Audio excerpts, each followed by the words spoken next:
being the phenomenal player he is, you can never count him out. But right now, we're going into our first match. We have JChan rocking some Johnny Cage, and we're going to be going up against Plusisnotreal with Shiva. I actually didn't see the loadout, but I'm assuming some kind of variation.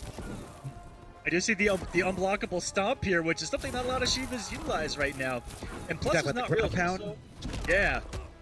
Oh boy. I just want to mention that Plusisnotreal actually in a really good position in points as well, currently at 10th, and JChan sitting at 19th. So JChan has been consistent, and this is his really first big week, and so this could jump him up in the points as well. This is awesome. The Plusisnotreal throwing in the mix of the overhead. No, those are some. I would hate to be on the receiving end of those Shokan size 13s that Shiva's got. Yeah, nobody wants to be on the receiving end of those. Those are just deadly, straight, amplified fireball to try to kind of catch him.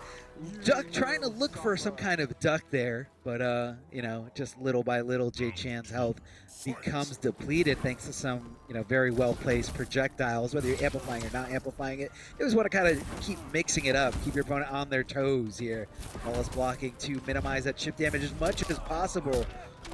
Oh, there's the tech. Super tech unfolding before our eyes. Now that wasn't a tournament variation or an ability in a tournament variation prior to customs, but it looks like the stunt double actually comes out and a lot of damage. That's a lot of damage. Armor break, unblockable ground pound here that hits the entire ground. You gotta jump, you gotta commit to try to avoid that. Whoa, good block of the overhead, but didn't see that throw coming. Forward throw, keeping him as far away as possible. We're just gonna try to zone out here with projectiles. The ground pound that hits full screen, and here it is, just gonna be swinging for the fences as Shiva just dashes up. What are you gonna do? Lots of chip damage. Only thing he could have possibly done was flawless block, but even if that was something that he was going to be able to pull off, not going to be enough to put Shiva in any kind of real danger. So here's the thing. Yeah, Stomp's really good, right? Absurdly good. He brings a tool that's designed specifically to beat it out, and it's one of the best moves in Mortal Kombat 11 to beat it out consistently. And this goes to show you Plusisnotreal with a really good game plan behind it. To simply not do it, zone him out, and use everything else that Shiva has, because she's still a really strong character even without it, right? The unblockable stomp, JChan didn't look ready for. He ate every single stomp, didn't jump one time. And watch Plusisnotreal. He's going to be looking for those jumps here early on, and you see the mind game that he started to play as well, having that unblockable stomp that looks like a short hop, and he started short hop canceling, and that's to, again, bait out movement, bait out jumps, and go for a punish accordingly. And that projectile has also been a problem. JChan has been moving forward this entire match, Plusisnotreal backwards the entire match, and he's been getting clipped on the way in the entire time, just slowly killing himself, really, at the end of the day. Yeah. I mean, it's tough to kind of, you know, you don't have an option that covers both the ground pound and the stomp, the teleport stomp, because, you know, they kind of, you know, to beat one, you lose to the other one. So you have to try to react to it. And they're very similar animations. So, you know, I don't blame anyone for not reacting to it correctly. It's very difficult, but there he is, jumping forward. Textbook punish here, down to get maximum damage here from that breakaway. We all know Johnny Cage's breakaway move is just trash. Here it is, gonna grab him. Oh, no, didn't amplify it. Or did he amplify it? I don't know. He didn't have the bar. He just came up with the projectile. Maybe he should be saving these offensive bars just for that, because if Plusisnotreal recognizes that he doesn't have the offensive bar, he can just stomp all day. Yeah, probably. Definitely a thing he's going to be looking out for, jumping over the amplified fireball. Here come the down ones from Shiva, though, to kind of just reiterate her turn and just keep him in check. Here comes the forward throw, getting close to the corner here. Shiva's got nowhere to go but up. She could be going for the teleport. There it is, but didn't have the bar, like you said, Mr. Aquaman. That's twice that Plusisnotreal has downed one, so that is a good trade for Shiva as far as hit advantage, because she's been able to take her turn back in a missed input. Kind of from both. It was a weird timing on the jump kick from Plusisnotreal, and it looked like a missed flawless block from JChan. That ended up working out because he got the short hop, two-handed slobber knocker, that is his short hop punch. Oh, and he guesses wrong on the 50-50 stand two. What a mix-up that Queen Shiva has. Super mix-up. Always got to watch out for either of those options. There's the bait with the short hop. That's back to the wall. Beautiful spacing on the sweep, and there you go. Stand 2 into the low.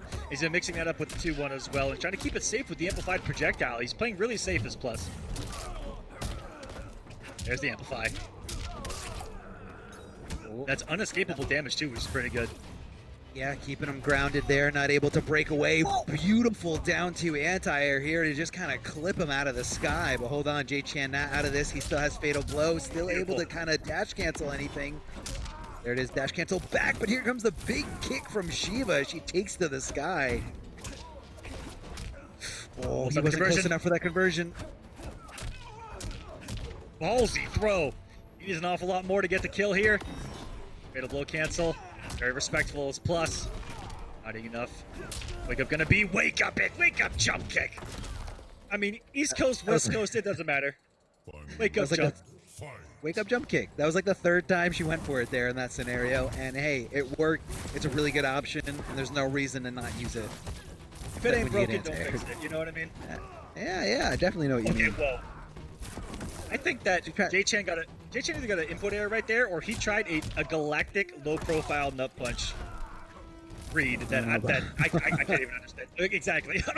Yeah. I'm like, you're kind of reaching there. I'm pretty sure it was an input error, but hey, who knows? It could have worked. It's not an input error if it worked. It's my job to try to make that look better than it possibly was. Overhead here, connecting from Shiva, the big stomp as it comes down. And there's that short hop you were talking about, Mr. Aquaman, where she's kind of faking trying to bait out with some kind of movement here. I know, because that's what I do with this character, believe it or not. This is actually one of my variations for Shiva. I love that unblockable stomp, and that's the mind game behind it. And it's complemented by really good zoning. That regular projectile, so strong in and of itself. He's still alive? I can't believe that Plusisnotreal has fought most of this match and set with his back to the wall. Have you noticed that? Yeah, and he hasn't panicked. He also hasn't used that interactable because it is pretty unsafe. Especially if your opponent knows that you're going for it, they kind of just get ready to punish on wherever you land, whether you kick or just run off of it. But yeah, he's been in the corner, but it has not been phasing him. He's definitely the Johnny Cage is the one chasing after him, because I feel like the full screen options are definitely more in the favor of Shiva, where she's getting like this little damage here and there between the unblockable ground pound, stomp, and the projectiles. So Johnny Cage is the one chasing in after him. But again, it takes a really patient player to not panic when they get their back up against the wall. It's especially Johnny, where that can be jail. He has the 1-2-4. He's also got the plus frames. Like, there's so many things you got to worry about there. Just the range, but he's handled it really well. The jump kicks have been really clutch in that situation. The anti-airs haven't been there for JChan. But by the time he's gotten to Shiva, by the time he's gotten to Plusisnotreal, he has such a health deficit, and he hasn't found the big combos. No, it hasn't. I actually just saw right now that stunt double actually takes up 2 slots on your abilities. So, I mean, I know this is good tech against Shiva's unblockable teleport, but I mean, is it worth it? Is it worth giving up 2 spots of Johnny Cage's, customizable moves? I'm not really sure. Yeah. I think just bringing it for the stomp, but you take away one thing, but everything else is still so strong from Plusisnotreal. So if you're JChan, that's something that you need to take away from this, no matter how this goes, is that, oh my goodness, I think he's trying to wake up Bugs right there. That's gonna put him on bleed, and now he can just stop. Okay. Hey. Breaking away, at least there's a moral victory here if he doesn't win the round, but looks like it could be one more decision left in a standing position, goes for the forward throw. Now this is all tied up. Both players have Fatal Blow here, ready to go. Flawless blocks. Okay. Flawless blocks to jump in, and a top player is definitely going to know, hey, I got flawless block, I got to hold on a block because I don't want to get clipped, and thinking one step ahead of that, goes for the grab. There's the tech, baby. There's the tech, the anti-teleport tech. Well, that's a lot of damage. JChan's coming to life now. Now he has him cornered with a health lead, and Plusisnotreal freaking out a little bit. I can't believe that he survived a lead situation against Shiva there. Yeah, yeah. We all thought it was all she wrote. Like, you move against, you know, against Shiva, that's the only way to avoid the teleport. So, you know, it's a tough damned if you do, damned if you don't situation. Good Nice block punish. and punish, man. Beautiful stuff here. Coming out of Johnny Cage. JChan making a name for himself, trying to fight back, trying to get on the board here. Still down 0-2 in the games. Checking Shiva with that down 1. Because of that, open him up for the throw situation, throwing him back, away. Now that he's got a life lead, he's trying to make Shiva overextend. Maybe look for a teleport. He thought it was ground pound. He thought it was ground pound. Oh, that's the mix-up here. Oh man, the animations look so similar. He got him. Oh no! Oh no! Oh my goodness, the robbery! He didn't know what to do. Shadow kick, projectile, something, and he gave it up. Oh no! I'm hurting. I'm hurting on the outside. I'm hurting on the inside. Oh no! I mean, I guess projectile wouldn't. It obviously wouldn't have done enough to kill her. It wouldn't have killed, but yeah, which is why, you know, he went for it. Looks like that stunt double really not helping in a zoning situation, but definitely gonna help here, but not as much as you would think. He needs that bar, Aquaman, like you said. You gotta save the bar for those conversions. Look, he just came off of there. He's coming off too much offensive meter right here at this spot because he amplifies every single projectile when he has the bar, and then when he has the opportunity, it's not there. It's like it's like Austin Powers' dad in the movie. He just isn't there. Just not there. He's trying to, you know, I get you're trying to contest in like a zoning war, you know, against Shiva, because you have a pretty good projectiles, Johnny Cage. He's trying to minimize as much chip damage as possible. He tried to duck under that, but of course, amplified fireball from Shiva does hit his mid. Oh, trying to clip her there as she tries to jump. Shimmy. Oh, and if only he had the meter right there. Oh no, didn't have the bar to close that out. That is as unfortunate as it gets right there, because JChan finally made adjustments. The jump kicks were taken out of the equation. He had health leads in the beginning of rounds. It was all turning around for JChan. I felt like he could have gotten back in that set with a victory there. The plus is not real going to clutch it out. Yeah, I mean, it was good, man. It was good. It came down to the wire that last game, and you know, I really love seeing somebody, you know, think a little bit outside of the box. You know, a lot of people like to, you know, just say, "Oh, Shiva's teleport stomp." You gotta guess right, and then you gotta, you know, also whiff Punisher, which, you know, it's a tight window. It's kind of small, but that's usually the go-to. But he kind of found something, you know, probably hitting up the lab and saying, you know, do I have a tool that can deal with her no matter when she drops? A very unique tool, very underused tool, but I can see why. It's very, very slow on the startup. He tried to use it in the projectile war, you know, full screen. It looked like he hit it at the right time against Shiva's amplified projectile, but the stunt double still didn't get there in time. So you got to kind of wonder the actual, you know, versatility of that move in stunt double. It can't be that great. Yeah, really good for Plus is not real to keep those fireballs going kind of consistently throughout the entire time, because then if you let Johnny breathe a little too much while he does have stunt double, he gets to just start kind of doing it for free, full screen, and then you got to worry about his backup coming into play. It was a really good job of just kind of keeping him at bay, forcing the movement forward, and then getting the W. For JChan, I think it's just going to be a good learning experience there to look back. I want to say work on that resource management, and that was one of the biggest things to me. But Plus is not real threw something a little different at him with that unblockable ground pound, because it looks like stomp, and then he started short hop canceling, and it all looks the same. So sometimes you could just be wrong. You see her go up, and you're like, "Oh, leap! Let me go and make a hard read," and then you're wrong, and then you're like, "Oh, let me go back to making a hard read." Winner of NA West, you know, making the debut and just winning over everybody. DJT in chat saying that he's 27 actually, and I would have been wrong if you would have if I would have guessed that he was 30 or older. Yeah, I would have been wrong on that too, actually. Yeah, super wrong. But I mean, that's so amazing that means he was super young when he started competing and playing MK9. MK9, Mr. Rockman, believe it or not, came out 10 years ago. 10 years ago. Like, that's insane. Try to make the early read that he was going to only do one blast there. Pays the iron price for it. The corner. Wow, was that down one leap? I've never seen someone do down one leap. Hey, he believed in it. He believed. Got out of there.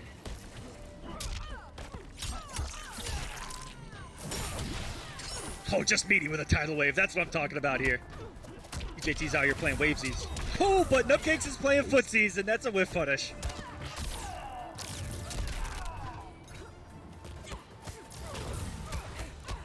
Weathering the storm here, no pun intended. Completely accidental. Gonna save for the 1, 3, 4, and just taking a turn. Nubcakes. Slight negativity there on that string. Good back and forth here. Yeah, man. For DJT, it was just one big read in elite pressure that gave him the health deficit there. All you needed. That's, I mean, you know, just don't give Jackie that opportunity. She will take it and she will run. She hits hard. Downward shot, continuing this pressure here as DJT just trying to be patient there, looking for that anti-air geyser. Now, how successful is that? Not sure if he was looking for a different option from Jackie or maybe just, you know, not the right thing to do. Big jump in here, trying to get away from that throw attempt. Falling apart here. Waking up with the 1-3-3, okay. Getting aggressive. Maybe feeling the pressure of Jacqueline Bay Biggs right now. Oh, trying to swing with a bag too, going nowhere. That's a feels bad.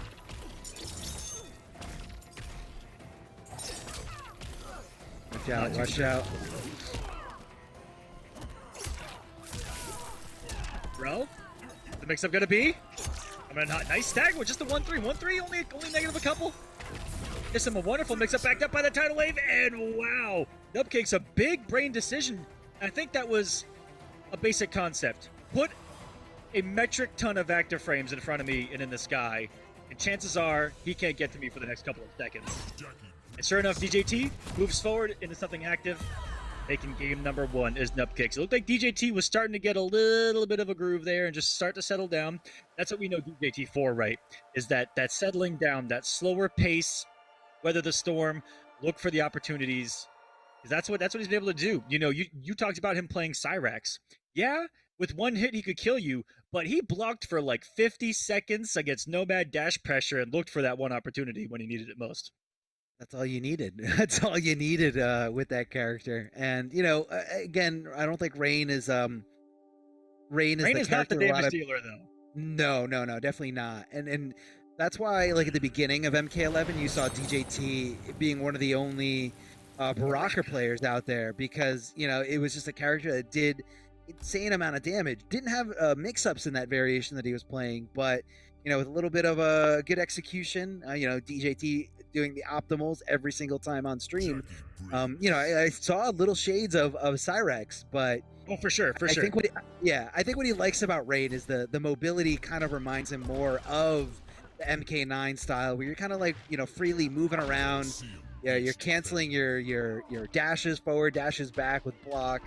And you know, again, that game felt really fluid when you played it, and I think maybe that's why. I could be reaching a little bit. But I want to say that's something that DJT feels comfortable. We'll switch a variation here. This can be a fun matchup when you've got Geyser Palm. You know, you saw him trying to make a hard read with it earlier. We'll see how he does it here in the neutral, if Nubcakes even lets him breathe. But Geyser Palm can be pretty good at giving her a threat to not be airborne. Oh, throwing down the goop there. And I love Nubcakes' decision to roll back. He wanted to try to go for the safest option here. DJT amplifying that geyser grab out of the sky and just trying to get as much damage as possible. But like you said, not really the damage-doing character, whereas Jackie hits like a truck, man. You don't want to be on the receiving end of that. Down with the goop all over the place. Watch out for the damage over time as you do touch it. It doesn't really stack past 2, so once that third one comes out, the first one goes away. Flawless blocking the gap. Nubcakes utilizing that knowledge to, you know, get the frame advantage a little bit closer, a little more on his side, so he's free to, you know, kind of just go for those moves, go for that pressure, that Jackie pressure that we all love to hate. Nice. Took away the gap, but at what cost? You know, off a bar of meter, it only did like 10 damage. And that's the thing about Rain. And there's the Geyser Bomb coming into play. Now we're going to the corner. JT not gonna have anything to confirm with. Could have gone for some crazy meterless geyser stuff right there if he wanted to try to be Rain God, but I don't know how hard that is in your post patch.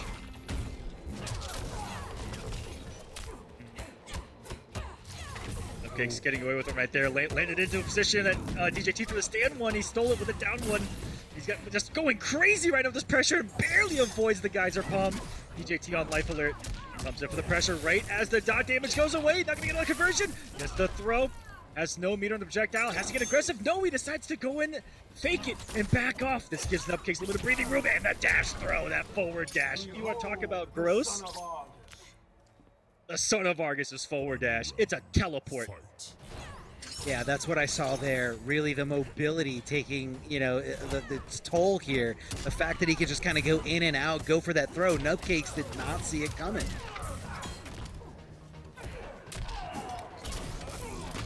Look at him bleed through this throw. And taking on a little bit more damage. And the geyser palm. Doing one of the most consistent things you can do there. When you geyser palm with your back to the corner, conversions get weird. The game, it gets weird. So 4-3 just puts out a big active frame. About his only conversion in that situation. For DJT, the reads have been there, but the damage just hasn't been, and I feel like that's been the difference maker. Yeah, I mean, you know, when your character's got a little bit more, a little bit less damage output, you're gonna need more of those successful reads, more of those, you know, correct guesses. Especially more than Jackie's ever gonna need with this high damage output. But look at the spacing there from Nubcakes, waiting for that whiff, connecting, coming in between that space, and just like nothing, that DOT, even though your feet aren't on the ground technically during that animation, it's still gonna take into effect here. Nubcakes just had to put down the dot damage and wait. Nubcakes looking like he's running away with this. DJT could be hitting the character select screen very soon. I know he does play other characters, like I mentioned before. Did play Baraka. Now, Baraka does have a specific ability that's really consistent at dealing with characters in the air, and that ability is the Spine Burst. So I don't know if DJT's got a loadout to fight against Jackie with that character. He might, but I don't think that's the end-all, be-all for that matchup. You know, Jackie can obviously not jump. You know, she can approach just the regular, like, on the ground. And, you know, you always got to worry about, you know, Baraka not having, you know, access to the other abilities when he's got to take up one slot for Spine Burst. But looks like he's staying with Rain. He definitely believes in Rain. You know, I saw on his Twitter a couple of weeks ago, and it even surprised me, because I am a resident Rain down player. That, I mean, I'm just going to call it what it is. Yeah, way worse than Cordal. But he said that he believes in Rain and that he was going to showcase it. And then I kid you not, I think it was the next day he went and he won NA West. So he talks the talk and he backs it up. Has a lot of belief, but I want to see what the adjustment could be, because Jackie's been a problem. Up close, she's got bigger, better buttons than Rain does. You know, all those situations where he tries to do any kind of stagger, he has to respect those mids that are confirmable, multi-hitting, safe on block, outranges the back two. If Rain wants to put out another mid, it's going to be a lot slower. You got forward two, you got back one. Haven't seen those at all. He's been playing that close game, relying on the 1-3 an awful lot, and that's where Nubcakes has been able to steal a lot of turns with that down one, etc. Yeah, stealing turns. It's something you always got to be, you know, worried about. You know, I feel like that's the go-to for, you know, anyone who's playing this game. That's just kind of the way that the game is. You gotta watch out for those down poke checks. Oh, he was looking for some kind of commitment there in the air, but DJT just gave him a regular empty jump. Did DJT change any abilities here, or is he just sticking with the same ones? It looked like he stuck with the same exact loadout. Okay. Ooh, guesses wrong there. DJT is going to be on life alert. And Nubcakes has shown really good matchup knowledge with the flawless blocks, taking away back 2-1-2 early, like he did in round number 1. If you remember him flawless blocking that, which is a tricky flawless block, just that sets the tone for taking away a lot of Rain's mix-ups and staggers in pressure. You know, takes away back 2-1, takes away the back 2-1-2, which Rain's used to getting away with and being safe with the pushback. So it's been hard out of the gate. It sounds like downplay to me, but that's okay. Hey, you know he's up. Breaking away immediately, Nubcakes, just to kind of, you know, get hold on to this life lead as tightly as he can. DJT with the right call out. Again, some flawless blocking coming in here out of Nubcakes. Ooh, there goes the mids from Rain. Watch out for those. That was definitely an input error. That was 100% an input error. No way he wanted that, but he must have pressed 1 and 2. I'm not sure. Could have been either one. And he was already pre-committed to the tidal wave off of back 2-1 rather than look for the hit confirm, and that could be what cost DJT the comeback here. And that is going to do it. Nubcakes takes it 3-0. What could have been. You know, he was pre-committed to the back 2-1 tidal wave on block. Simply to take away that flawless blockable gap, if I'm not mistaken. And then was probably wanting to use the hit advantage to try to close that out. But if only he looked for the hit confirm to try to get around on the board there. Not going to be the case. Nubcakes takes it 3-0, and Nubcakes has been on that tear, getting a victory over AVirk before this top 8. Had to beat Shujinky Dink before that. Yo, shouts to Dink. I haven't seen that name in a bracket in a long time. And I'm oddly going to touch on this, but AVirk versus Mike Trelinsky happened in that bracket, and that had to be the Scorpion mirror of all Scorpion mirrors. That had to be really cool. But DJT is still going to be alive, going down the lower bracket. But Nubcakes looking pretty strong, as he has been this entire pro competition. That's why he's sitting up here in top 8 in points. Yeah, man, it's gonna be that was a very dominant performance here from Nubcakes. Again, every time he comes out, definitely showing and definitely showing he's one of the more consistent players. I don't think he's missed many top 8s here in this NA West, and just out there trying to do what he loves to do, and that's compete. I mean, even when you saw a shift away from a little bit more online versus offline.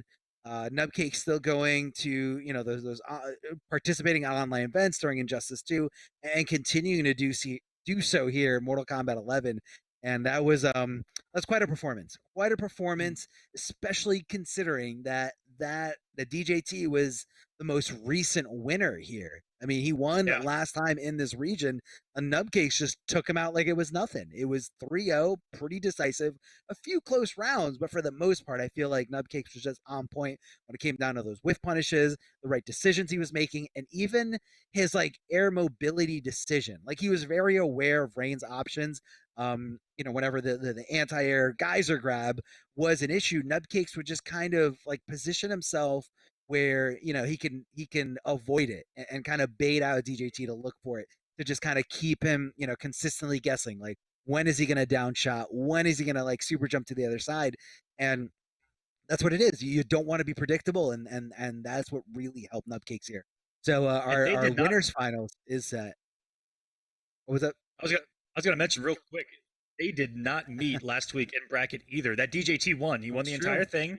And I looked at it, the entire history. They did not play, so Nubcakes came in and probably did that homework, by the way, looking back. She's not a trash character, but there's no way that she's a super dominant top-tier character. I can save your soul. It is you who will need saving, Thunder God. Accept my mercy, or face my wrath.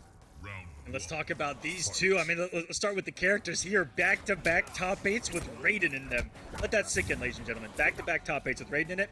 And we got Melina coming in. Lankyness, a long time. I think day 1 Raiden specialist. Lanky, I mean, I don't like playing him. And we got Shinigami here rocking the Melina, an incredibly rare pick as well. And this Purple Lightning looks super sexy with the Christopher Lambert skin. Yeah, big shout outs to all those movie skins, man. I really love that they actually got the actors to voice it. It was so incredible.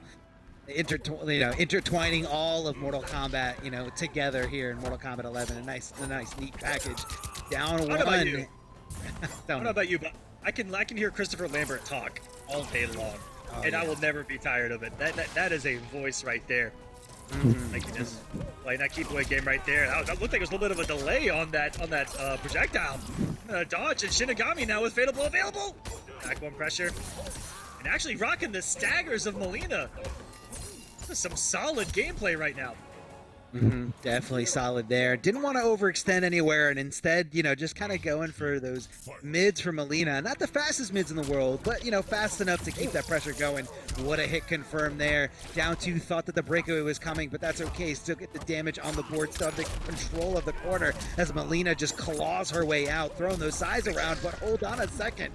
Big drop, wake-up buttons, meeting to your demise, and right now, Raiden at a huge life lead that's slowly going away, just like his bar is, thanks to that breakaway. Oh, empty jump. He thought maybe he would go for some kind of shimmy there, but Raiden did not bite. Lankyness just keeping that defense all the way up. Ooh, Here what a comes the reaction. Melina ball roll, getting right under that projectile.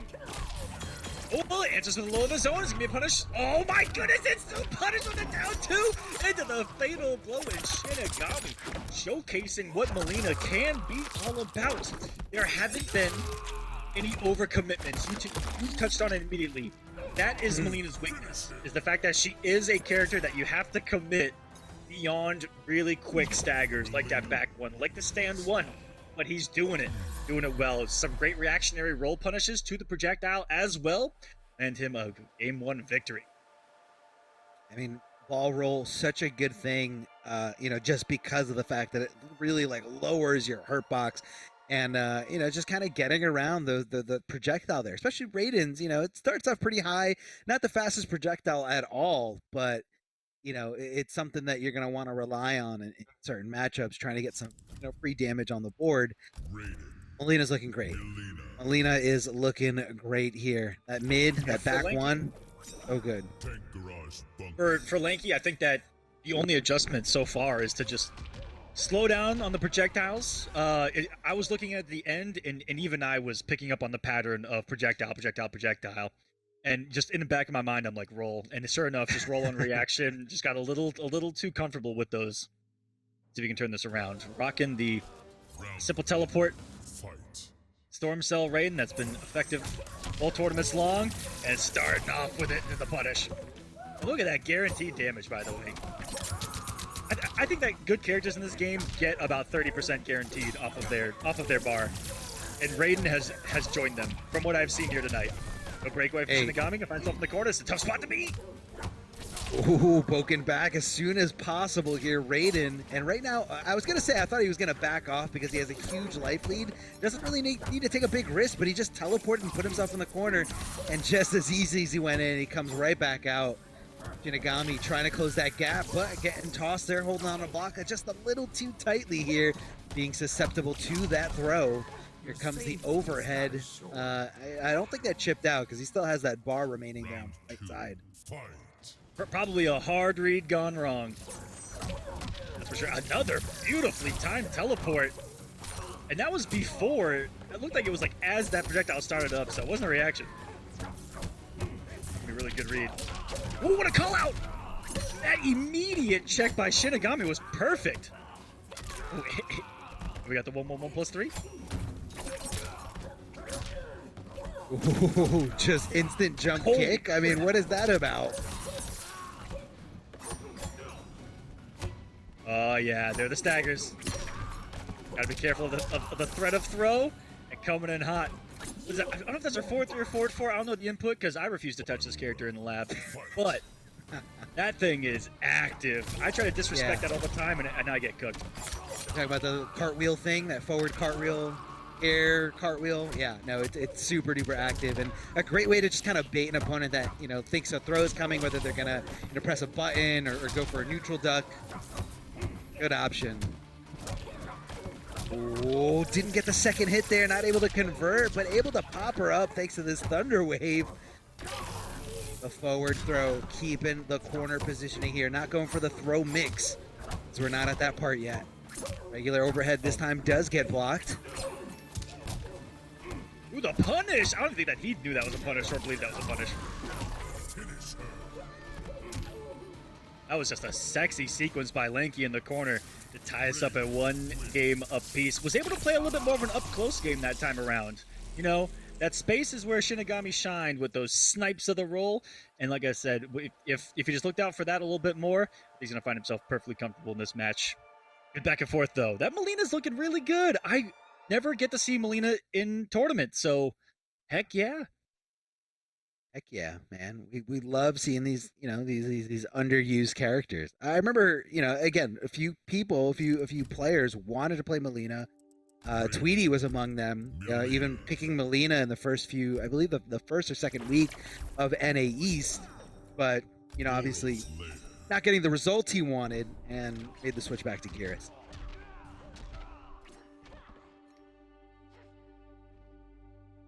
The variation change, we got the vanish. And we got the command grab. Okay. Vanish I've only seen once in a casual match ever, so we'll see what he can do with it. That's where she turns invisible, right? Is it not the? I'm not really sure. I know that the command grab should be her armor breaker, if I remember correctly, from the early Melina days. But let's see how she vanishes. Could be something that she wants to, utilize in some kind of, projectile war, some way to get in. I'm about to see some ethereal stuff and freak out. Hold on. I keep thinking I'm going to see a low profiling down 4, like an MK9, where she just goes into the ground and you can't hit her. But they didn't give her this. Oh, jump over to the other side. Little cartwheel for some pressure. This time, Lankyness. Just not biting. Oh, there we go. Yeah, it disappears. Oh, that was disgusting. So that was the command grab. I think she was kind of finishing out the breakaway, but Lankyness never gave it to her. Ooh. Huge risk. You bet it all on that roll. Punishment ball dating all the way back to I guess MK1. Yeah, I'm not the biggest fan of that particular roll. That's the only roll I don't like so far because it wouldn't have killed. Lanky didn't have a breakaway, but he needed a lot of damage, and that is just a savage swing and a GG's big fan of a down 2 through that Melina pressure. But it's good because again she can't commit. If she commits, she leaves herself susceptible to being punished, and really good to early check her on those staggers. Yeah, gotta check her on those staggers. Oh, the down one, and look at the space that Lankyness is playing the game at. He's not going full screen, but he is, trying to utilize his forward advancing mid because that's something that he can, easily hit confirm. Oh. Down 2's like a crazy person, and that right there was chip. No defensive bar left there on PerfectShinigami, but instead gonna be losing here. I believe that's 2-0. Lanky's favor. 2-1 with the 2-1. I'm sorry. Yep. My bad. Oh, we're sitting back going Melina in tournament, let alone getting a victory. Absolutely. Yeah, exactly. How is she gonna do that? How, guys? I think everyone knows that I'm not the biggest fan of Melina, but I still love seeing that she's getting represented in tournament because she has been non-existent since she's come out. And just like any character I don't see in tournament, I want to see more of them. Where are the Shao Kahns at? Where are the Rambos at? Rambo, yeah, exactly. We want to see more diversity here. I mean, look, you got all access to these characters. Oh, where's Spellmaster Shing? His accidental pick in top 8. I've been waiting since day 1 for Spellmaster Shang to exist. Do you remember how hype we got for that? Like the whole room was so excited for that. I'm finally gonna see something, and I saw death. And I saw. Okay, Shinigami with a drastic change in character here, by the way.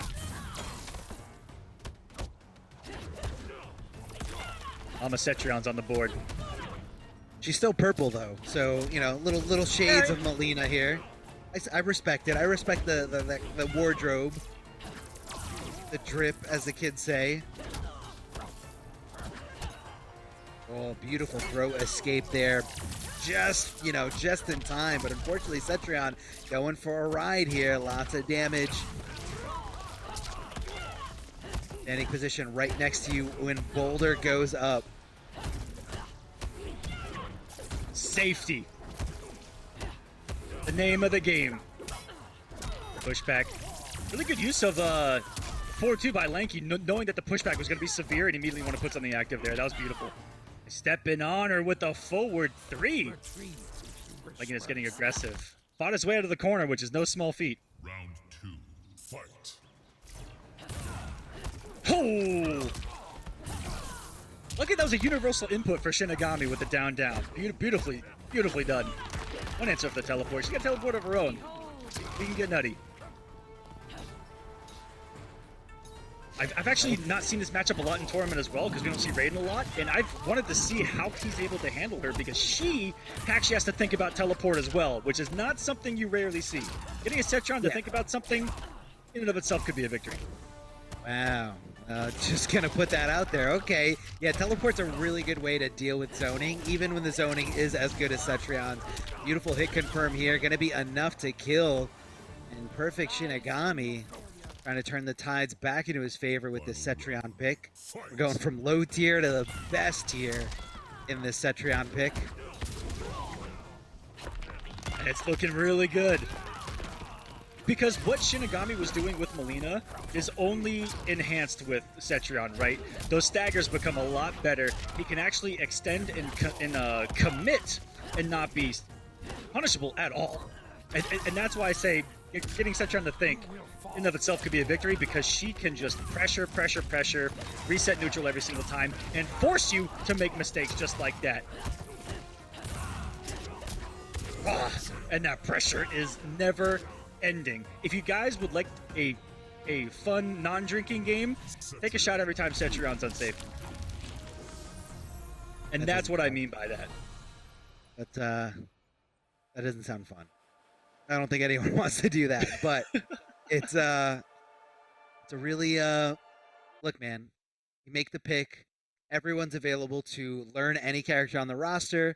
You know, and sometimes you can't just go, you know, into a fight with just the same character. Sometimes you got to mix it up, and you know, you got to make sure your backup characters and your backups to your backup characters are ready for this. And right now I'm seeing Cetrion ready for the test, as Cetrion was the factor that brought this set into a game 5 scenario. Looks like you're going to be sticking here with Raiden. Let's see if he changed up any of the abilities on him. Yeah, I don't think Lanky plays anyone else but Raiden, but I do know that Lanky has some swag variations, but we're not going to see it here. He mixed me with something that I don't even know existed. But anyways, it's not going to be the case here, because I think that it isn't as solid. I mean, having to teleport alone, I think, is going to be key against Cetrion here. Yeah, it's definitely a driving factor of, like you said, trying to make Cetrion second guess, you know, when you're throwing out these projectiles, because that's what, the torpedo, the Superman, because he's not on the ground, able to get over that second ground pound, but you got to watch out. She can cancel it, block, and make you really, really punishable. That was ridiculous. Did you see him space that perfectly? And we got the accidental side switch. What's going on? The force of Mother Nature is on display for us. Shinigami, match point here. One more round to continue on in this bracket. Check that teleport to down 1. You're very shook. I can tell you're shook. I'm shook because of the spacing on the 2-1 anti-air that led to the crushing blow. That was ridiculous. Pressure's on. Let's see.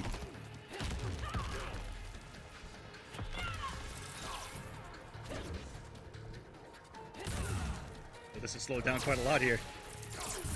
Yeah. Zonesies? No, nobody wants to, you know, commit and go for like a teleport, because they know that the other player's constantly checking for it there. Either way, Raiden is the first one to go in. Yep. And you really know that they're looking for it when Lanky teleported and didn't do anything. Like that says a lot, right? Yeah, that says I'm scared of what I'm about to do right now. Oh, try to go for the low, but Cetrion's buttons meeting you just in time here. Oh, if he kicked a little bit later, that could have been a nice convert, at least some damage on the board. But unfortunately for Cetrion, not going to be it. Thunder Wave going up for a ride, the down 2, and what a devastating decision there from Shinigami to break away and still lose there, going into this final round with no defensive meter. Ooh, and that becomes more of a threat with Cetrion versus Melina, right? Where those quick staggers are pretty easy to check, just like Lankyness was doing. Now there's a whole lot more to worry about, and that's what we call an optimal Cetrion combo, baby. Using those interactables, man. Watch out. Pay attention to your surrounding. That's going to be a big punish.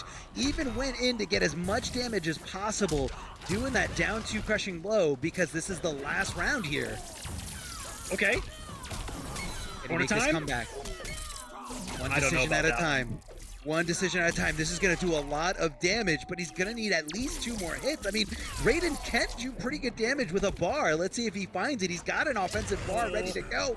Oh, but he didn't have the defensive bar to withstand anything that Cetrion was throwing his way. Maybe a crazy teleport would have sealed the deal, but either way, it's going to go to Shinigami with that Cetrion pick.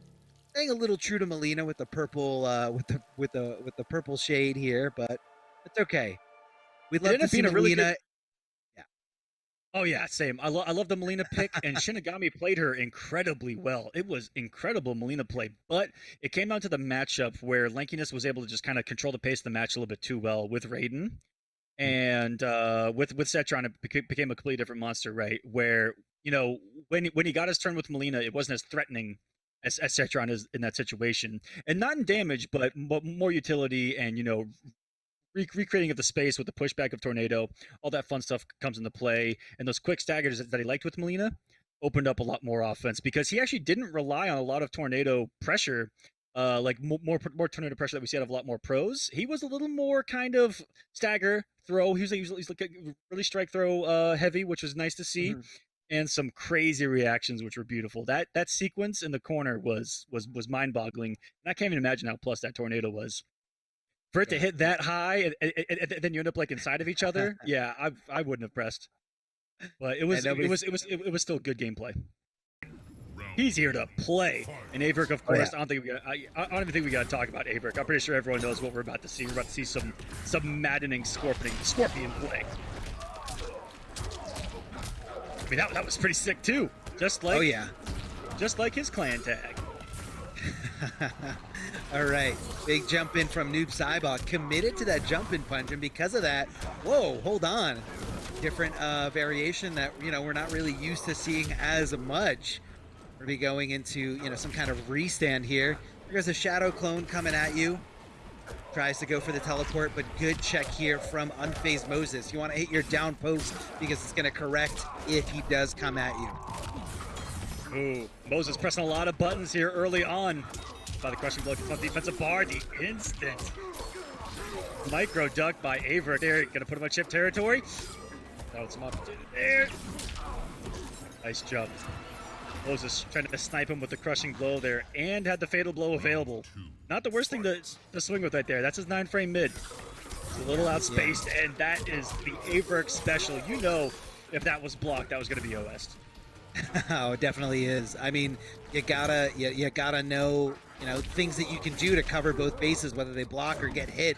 Cashing in big on that crushing blow throw, 30%, not too bad.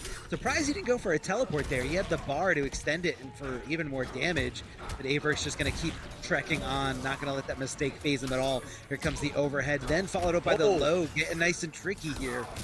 That's so smart too, because every single Noob Saibot player, he's got the bar. He's gonna rip out the. I thought he was gonna rip out the heart. He ripped off the head. Oh, that's a 50-50. AVirk. AVirk. Can't block that. When he blocked the amplified slide, he reversaled with back 3, which may have been one of the most galactic things I've ever seen.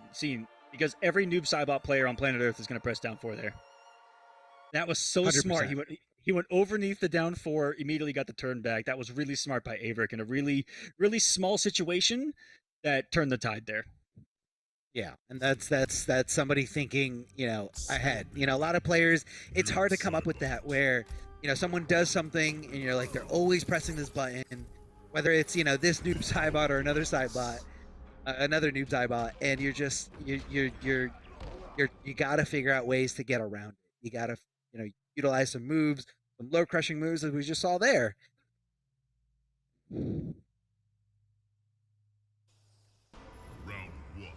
Game number 2.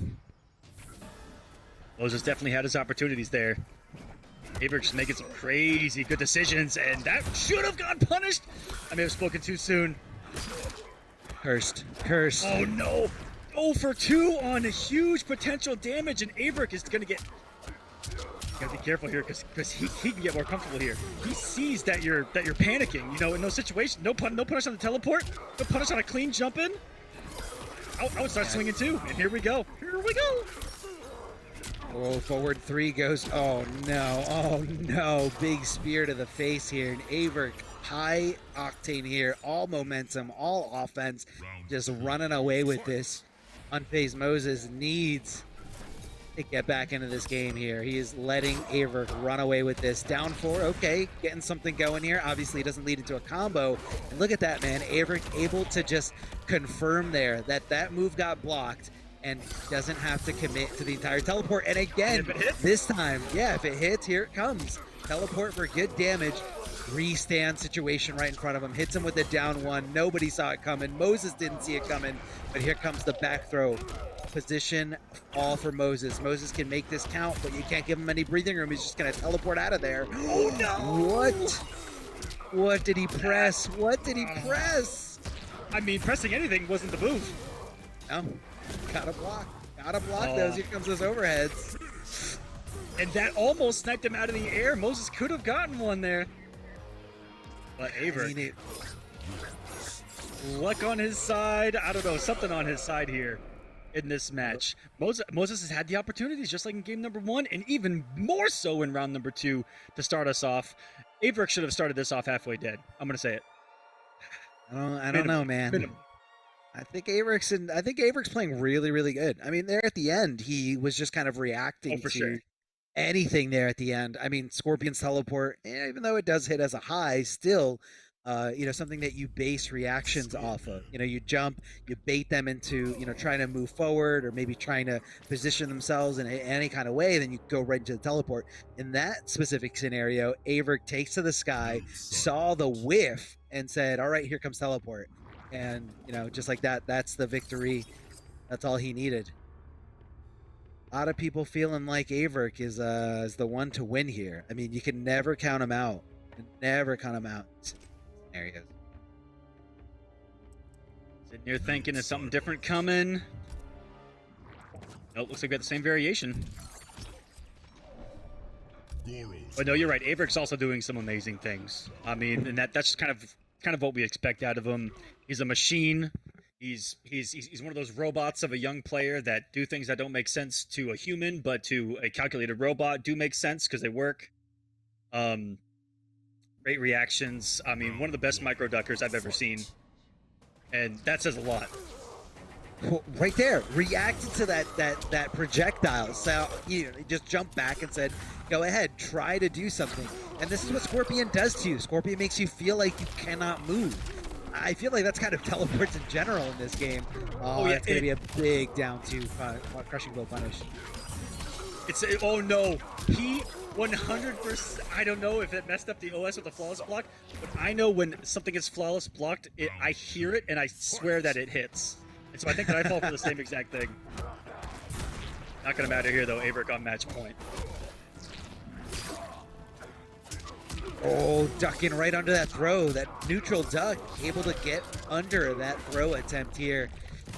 Unfazed Moses running out of time here, running out of health as AVirk continues this onslaught. Crushing blow. Watch out for that DOT. Damage over time. Didn't just do 21%. In fact, it's doing bleed damage. Hold on. Unfazed Moses. Okay. Hit confirming into the teleport. Amplifying it for more combo ability.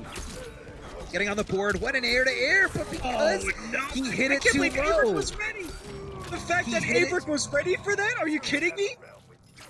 You always got to be ready. You never know when your opponent is going to drop a combo, even if their whole life, the whole moment of the set came into that scenario and everything. It required the execution. I'm going to apologize for what I'm about to say to you, and I'm really sorry. But he might be pulling a U. And I'm going to go back to Injustice 1 real quick. Darth Arma, anytime he was blocking, was mashing 1 the entire time. Not true? Not true? It's true. You got to remember, in Injustice 1, you had to tech roll. That was the best way to get up. So I happened to be mashing 1 in order to tech roll. And then if you drop the combo... On defense, it was your quickest reversal, and you could mash it while blocking, and it would come out on the quickest frame. Do you remember that? I was doing what AVirk did there, and I was reacting to people not executing things correctly and just taking my free punish. That's all it was. Not only that, but 113 from Batman was pretty safe and broken. Just hitting that one. I like that by AVirk. Eggs and bacon fan, as is many people out there. It's a common one. Yeah. Top tier. Warm, hits the spot, fills you up. I definitely see it. You are half mortal, Rain. Round 1, fight. So we have an instance of a lot of mobility on one side here, and I really like how DJT will play with that, with his own spacing against things. Setron has so much strength, obviously, but at the same time, some of the stuff she wants to do kind of requires that she know where you're going to be, and it's hard to know where DJT is going to be.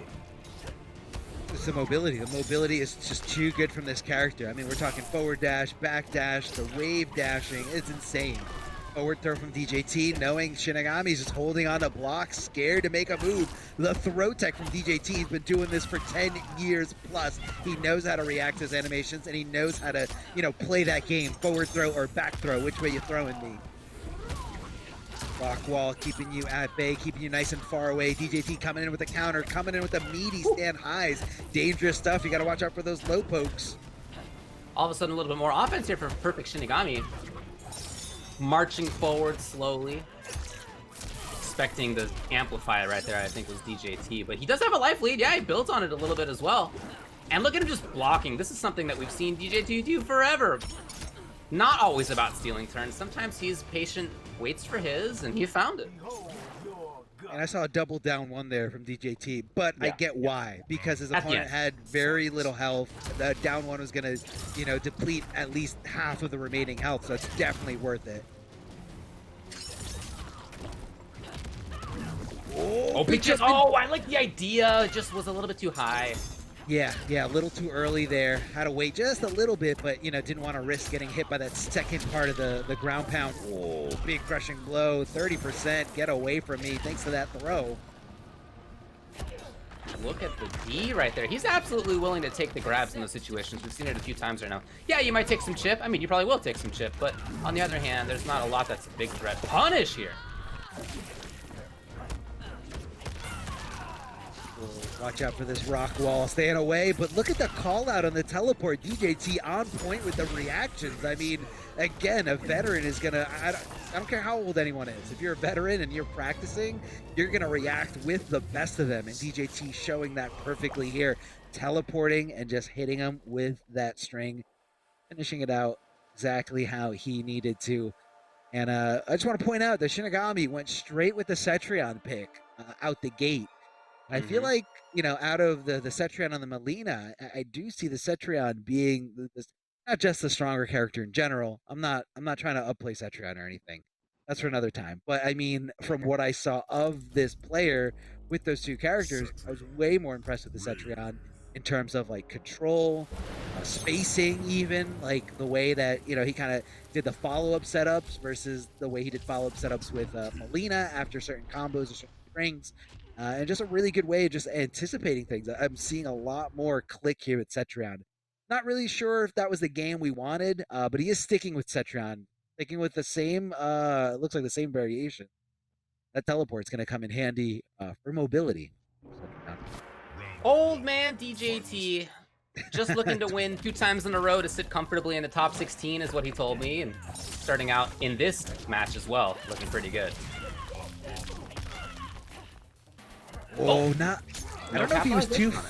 I don't know if he was too far. If DJT let go a block, very, very tough to distinguish that animation.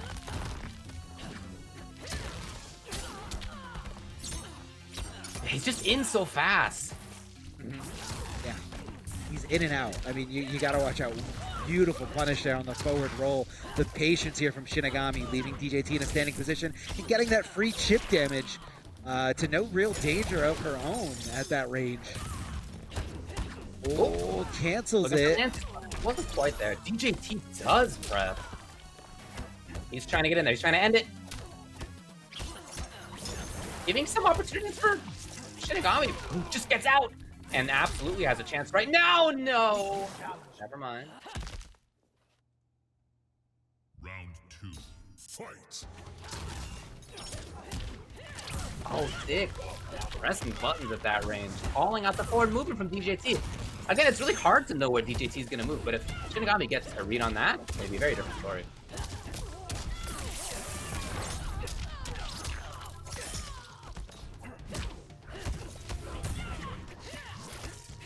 Oh, teleporting out of there. DJT with a nice check, but does get thrown for his troubles. Straight laser coming out, and DJT again utilizing that mobility of that horizontal bubble.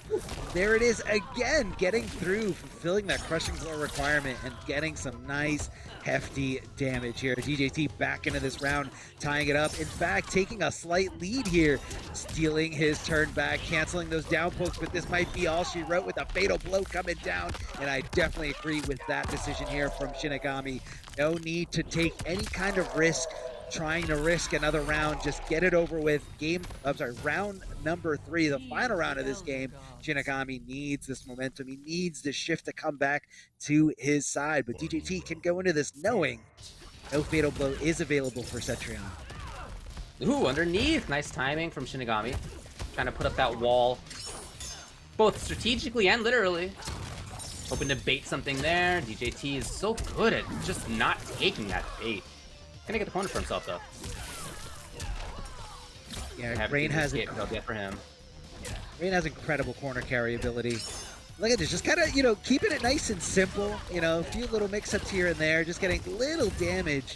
But for the most part, he just doesn't want to let Cetrion out. Doesn't want to give her any kind of breathing room. But you gotta watch out, though. She can, teleport, so you just gotta be on your toes.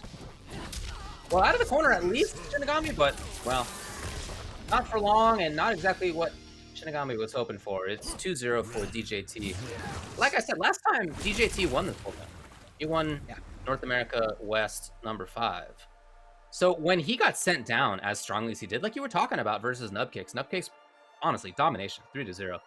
That was rare to see somebody like DJT lose that badly, and I'm absolutely expecting a deep march from DJT through this loser side. Yeah, man. Sometimes you need that little boost. Sometimes you need to know that your tournament life is at stake. A little bit more pressure is on you, so you can, become the better competitor. Especially someone who's a veteran, someone who's been through this before. I'm sure DJT and has a long, 10-year career of a fighting game player. JT, 27 years old. I thought he was 30. He's just been around for a long time. Yeah, he'll be 30 soon. Everybody watching, you'll be 30 soon too. It'll feel like it anyway once you are 30. Perfect Shinny, you can follow him on Twitter at Perfect Shinny. He says, first time in top 8 for Pro Comp, but I feel confident I can do well. Well, if so, he's going to need 3 in a row right now versus DJT. Okay, and he's given the last ditch effort here to Melina. It could get DJT in the fact, though, maybe not as familiar with his character. Oh, ducking right under. Never mind. As soon as I said that, he ducked under that, punished it, no problem. There's no way DJT doesn't know how to fight against this character. Here come the Miz. A little bit slow, but a great way to blow up that neutral duck attempt. Throw escaping here. Stopping the throw attempt. Shinigami, very well presence of mind here. DJT backing off, trying to hold on to this life lead as dearly as he can, getting the free little damage. But look at the whiff punish, David. Just like that, the spacing, immaculate. And now Shinigami has the life lead. Ooh, that was a big lead. DJT did not do anything. He was quite cautious. And now it's the approach for him. Empty jump down 2. He just did empty jump down 2. Empty jump down 2, man, yeah. Flawless blocking, stopping everything. As much tip as damage. Oh, committed! Oh my god, down 2 there? Was that the intention? I don't know, but here comes ball roll. I thought a down 2 was coming after that breakaway, but here comes the command grab. Amplifying it to make sure. Of that right there. So good. Making sure that does connect there. And that was insane.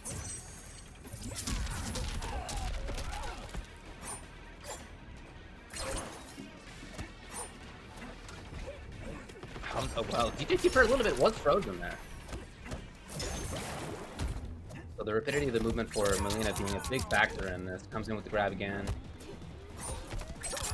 I like how he's using that side poke and then backing up, anticipating DJT to, whiff something in front of her. So I think it's going to be something that's going to take big precedent here as this set goes on. Shinigami looking great here with Melina. Double really size, battling for that range at about half screen range that's between them right now that they both can cover so quickly. There it is. Rain covers it first. Backs off. back to that range where, again, he can just stab in, as they both can. Oh! The escape at least. The DJT does put himself towards the corner. I mean, these trades are not something DJT needs to do in order to win, especially with 20 seconds left on the clock. Time is ticking. DJT needs to make something happen. He needs to get it, and he finds it. Not enough damage to steal the deal. 13 seconds on the clock. That's exactly what shit it was looking for. What a gorgeous, and now he's just gonna get out of there. Yeah, get out. That was just absolute genius. Not only when it came to those individual mix-ups, right? We saw the intention earlier for Shinigami to try to bait flawless blocking. This time it did work.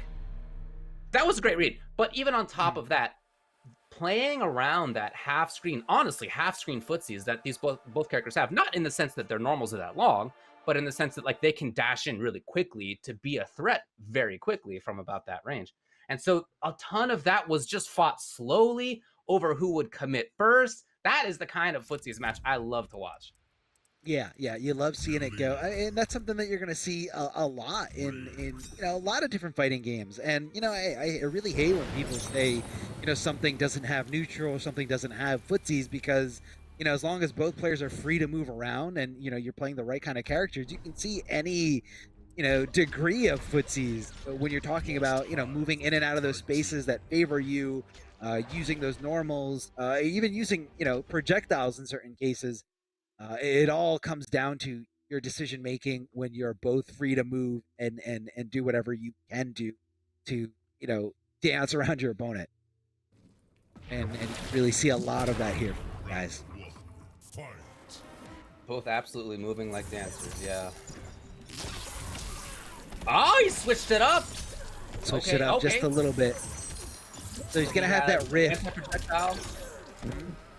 Yeah, that rift is going to stop any projectiles coming right his way. Kind of like a little shield to either, give him some breathing room or let him... Oh, DJT thinking one step ahead. So because the rift was there, he's like, okay, he's going to think I'm going to throw a projectile, so I'm going to go ball roll instead. But DJT said, no. I'm going to wait. I'm going to wait and block this super punishable ball roll. Down two from DJT, sniping her out of the sky, getting some good damage, deciding to back off, but here comes Melina. Big jump in and a big conversion, trying to get as much damage as possible, thinking possibly a breakover is going to come there, but either way, good combo nonetheless. And DJT just finds the last hit he needs with a forward throw. DJT on set point here, trying to move on, not trying to take 5th place, trying to get 4th or better. Does the rift only stop one projectile? Yeah, right, it does. And I guess I just didn't think that they were 2 separate projectiles in that way. That's very interesting. Yeah, a lot of diversity here. Not all projectiles are the same. They don't clash, obviously, but all different properties. Getting out of there. Is that a punish? It didn't say punish, but it worked. No, it was. I guess it was DJT thinking, okay, I'm free to move and I don't have to block. While it's blocking, minimizing that shift. Very tough to avoid. Oh, the down slash here coming out of rain, but hold on a second. Shinigami with some momentum after momentum. A few drops here, and DJT swinging for the fences when it's his turn. Love the trip guard there with that low poke, making sure Melina can't squirm away, free to do whatever she wants. Again, either one could dash in at any time. She could teleport in. He could do an air dash in, I guess. There's all sorts of options here. So much mobility on both sides. As DJT does need to get at least one hit, some significant chip, and I love how slowly Perfect Shinigami is willing to play this. Yeah. Some people will get frustrated, some people will get hurried, and we are not seeing that at all. 15 seconds now. Now that is plenty of time to find one hit, which is all DJT needs. Through the slug! Through the slug! 8 seconds! I love it taking up the space when the opponent needs to get in. Sometimes you feel like you should back off, but if they need to get in, they won't be looking for you to counterattack, and that's exactly why that worked. Exactly. Coming up, filling that space between yourself and the opponent on the approach. Definitely a good way here. Shinigami looking for the breakaway, but didn't come his way. But hey, it's okay. He still got a nice combo at the end of it. Oh, what an anti-air from DJT, but not fast enough to get that follow-up conversion. Here comes the rift. Shinigami perfectly timing it. Yeah, timing it perfect. As soon as the rift becomes inactive. Yeah, it doesn't last very long. We've already seen Shinny get through that. The grab.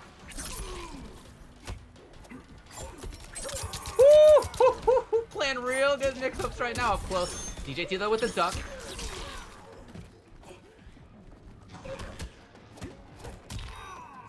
Hoping to see that DJT will just neutral duck, and that hasn't happened.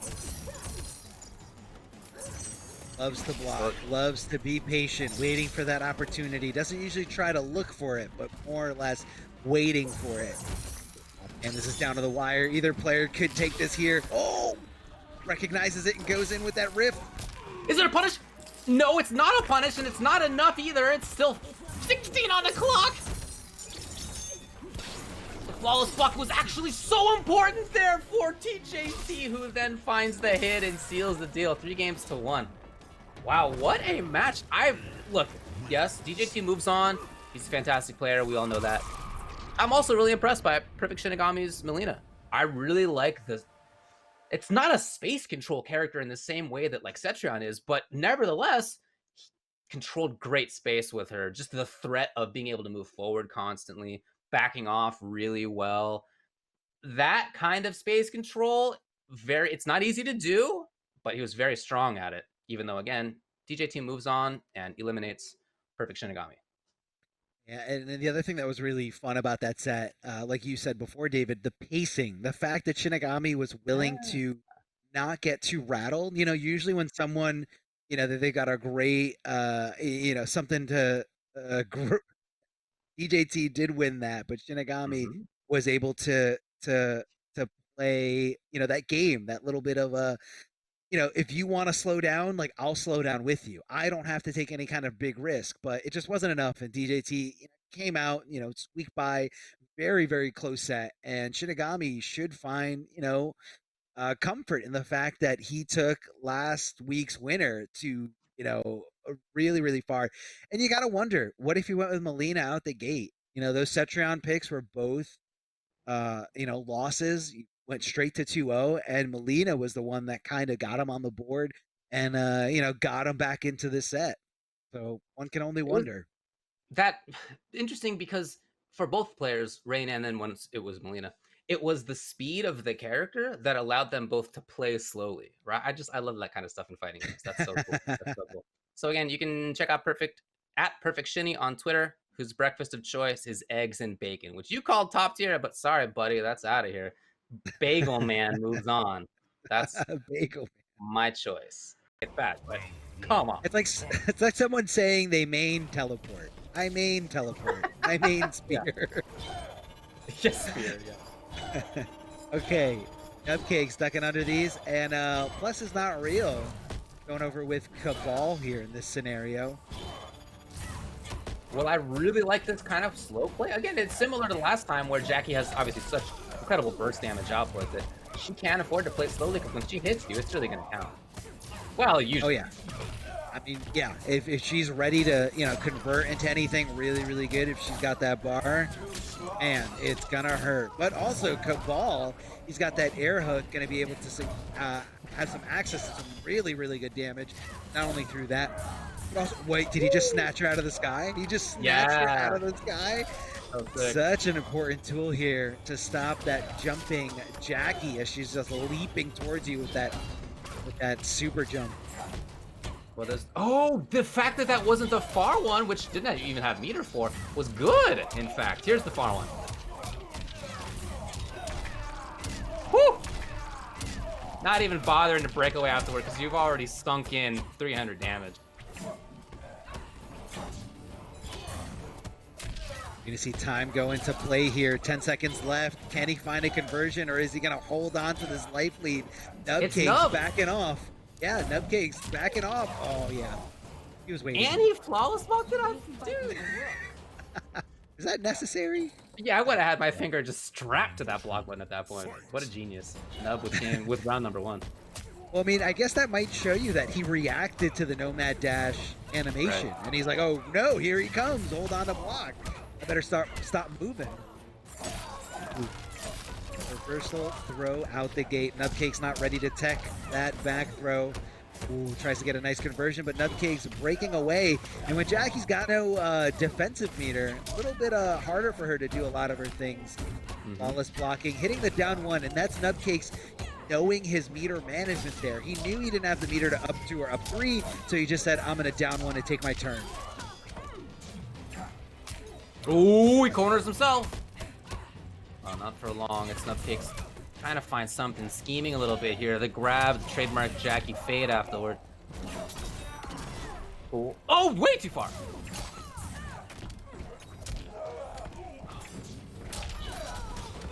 Slight gas Cabal, what a genius. Oh, the mobility, the air access from both these characters is absolutely insane. Like how much they can do. Here comes that big down 2 crushing blow. Not close enough. Might have been a hitbox thing with Jackie. Gotta wonder if that would have worked on a different character. Back to nice long range mid. Nomad dash confirms. No problem at all here. Says plus is not real. But again, another skyhook that went, that whiffed there. You're leaving damage on the table. Very, very, sloppy stuff here. Wake up, Nomad dash. What game is this? One where it absolutely worked. Oh, and now it's on Nubcakes to make this comeback happen. It's not gonna happen. As Plus just goes up into the sky immediately. Seal the deal. It's game number 1. I like that though. There was a lot of interesting decisions on both sides. And for these two characters who have tons of damage output, you talked about the air mobility that they have. It's just like the last game where almost because of this big damage potential, the fact that they do have mobility, they don't need to be constantly moving because they know when they find the hit, it's really going to matter. And so it was still kind of slowly played. Yeah. It's about that pace. It's about, you also don't want to move in when you don't have the resources to make it count. If either of these characters, I mean, maybe not Cabal as much because he does have Nomad Dash, but obviously you're going to get a lot more damage output if you've got your bar ready to go. But these guys also need their bar to, for a little bit more added mobility here.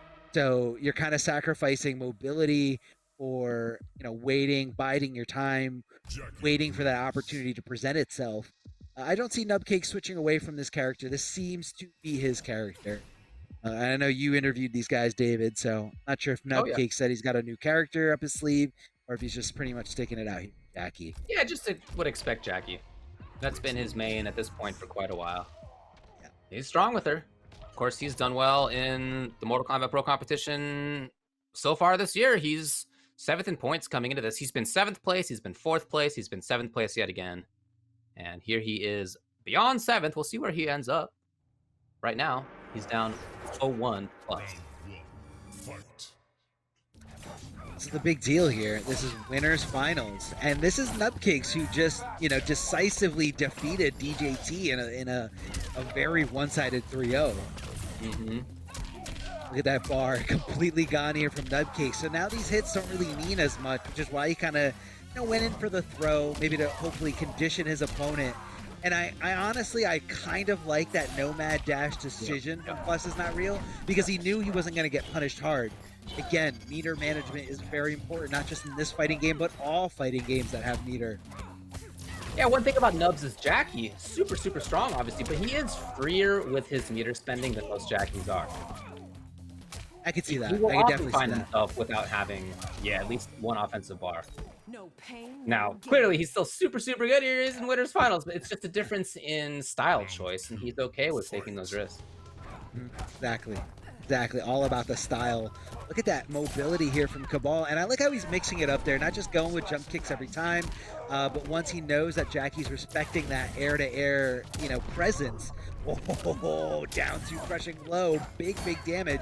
So she opts to break away here. Not going to have any bar for quite some time.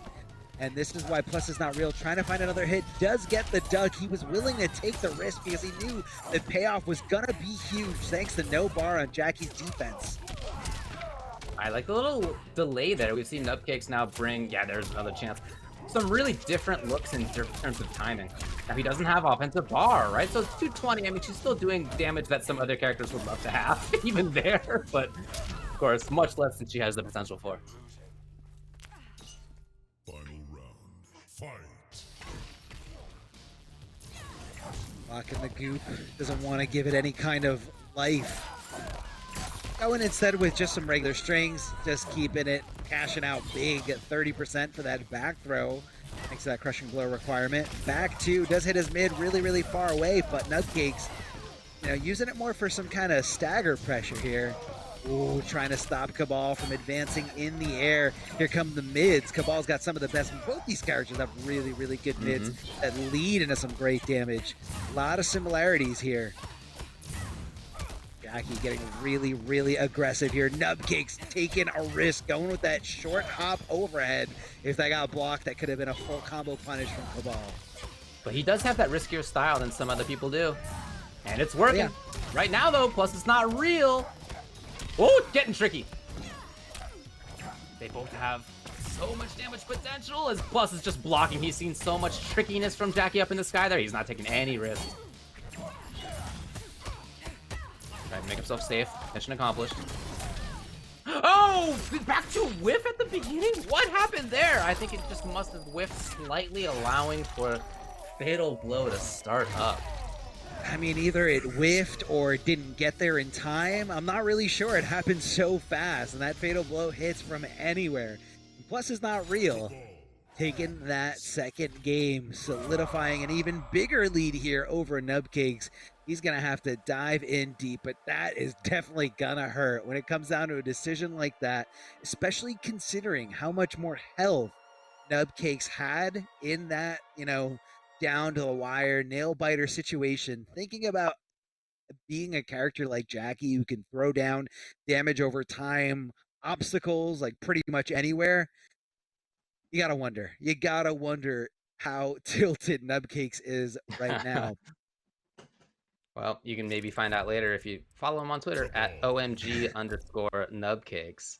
Plus is not real with 2 L's on the other side. Yeah, that's a way to go. That's a bummer.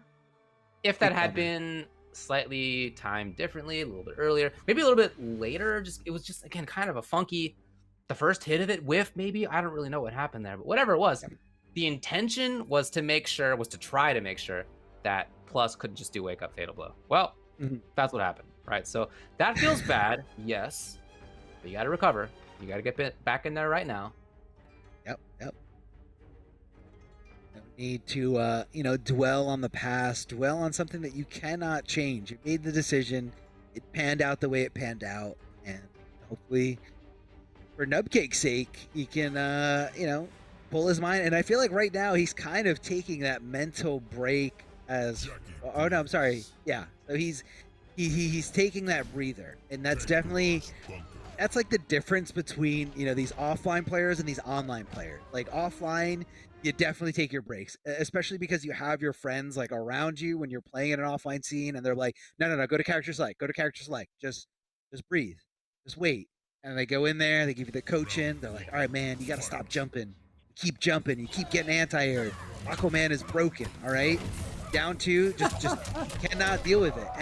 And so Nubcakes knows that, you know, more times than not, taking that breather, you know, will, you know, pull you out of the mud, pull you out of the dirt, and get you in the right headspace. Well, it was a decent start for him. What? Sick anti-air. That was gorgeous. Threatening with the hop as he does, and Plus took it seriously. Not sure if he's trying to do some kind of short hop, but either way, air to air from Nubcakes, straight to the sky. Get some good damage here.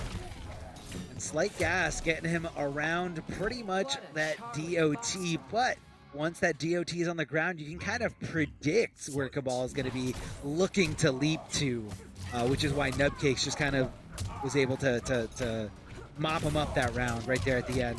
Downward shot, now you're going for a ride, 26% plus that DOT that's kind of affecting you very slowly.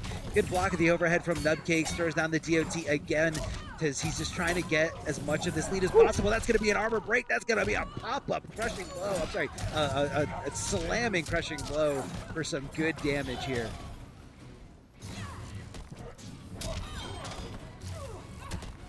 No defensive bar for Jackie. She just can't threaten from quite as far. There's the offensive bar.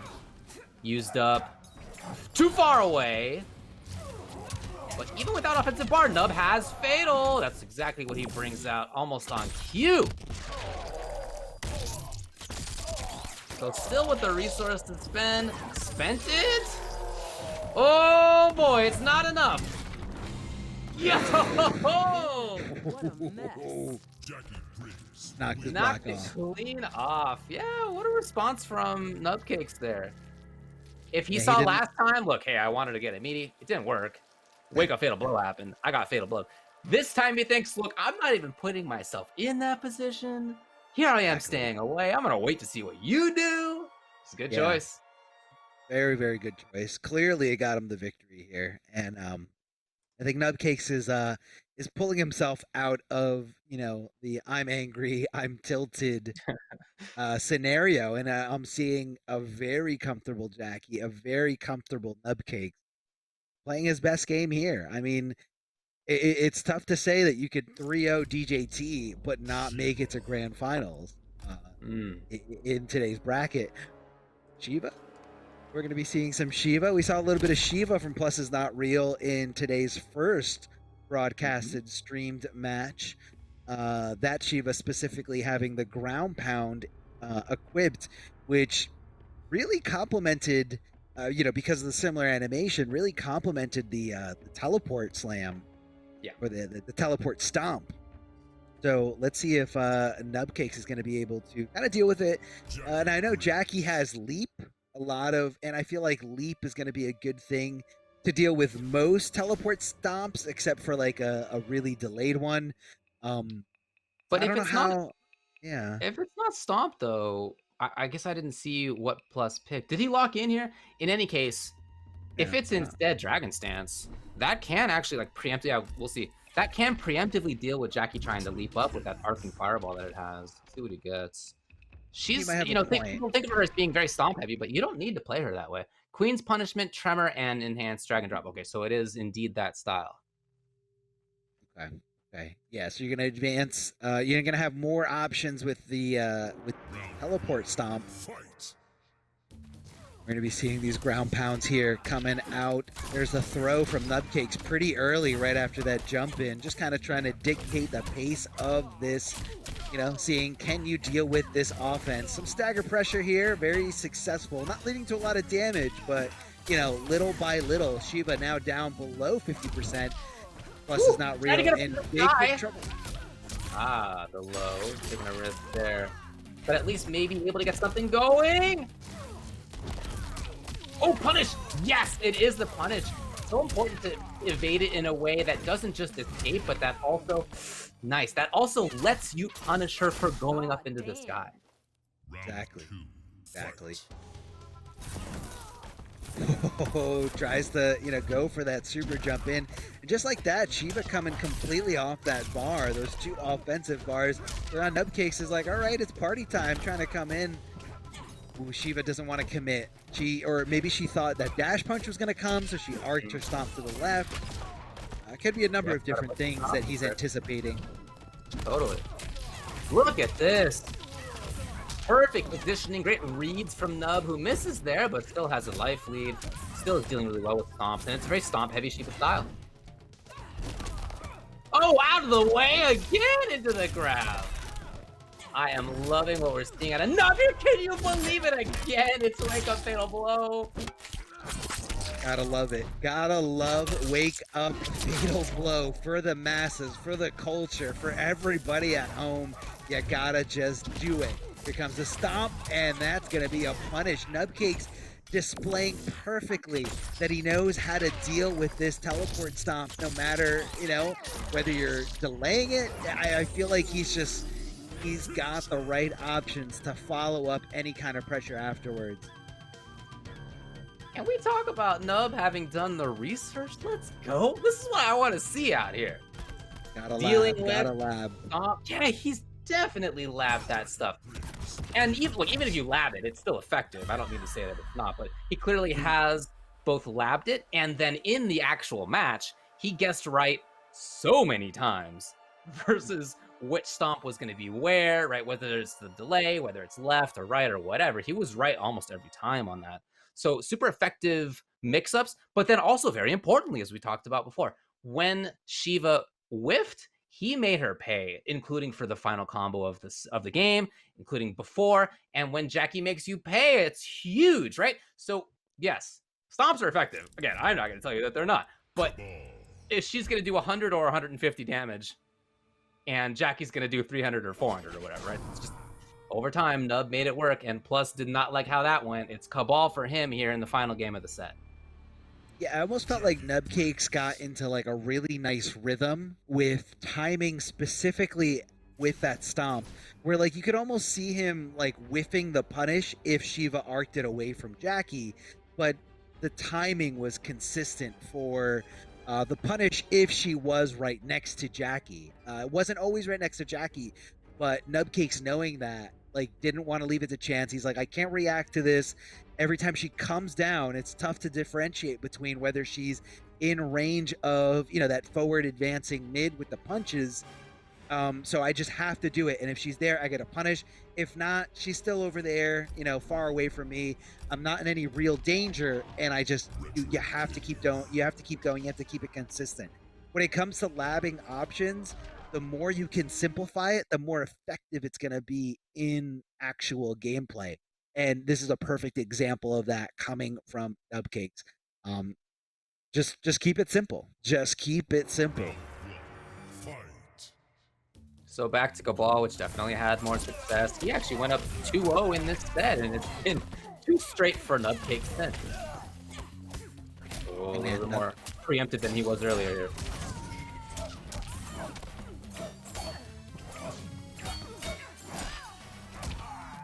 Ooh, down 4. Just kind of clipping Cabal as he tries to take to the sky, but really no crazy conversion here.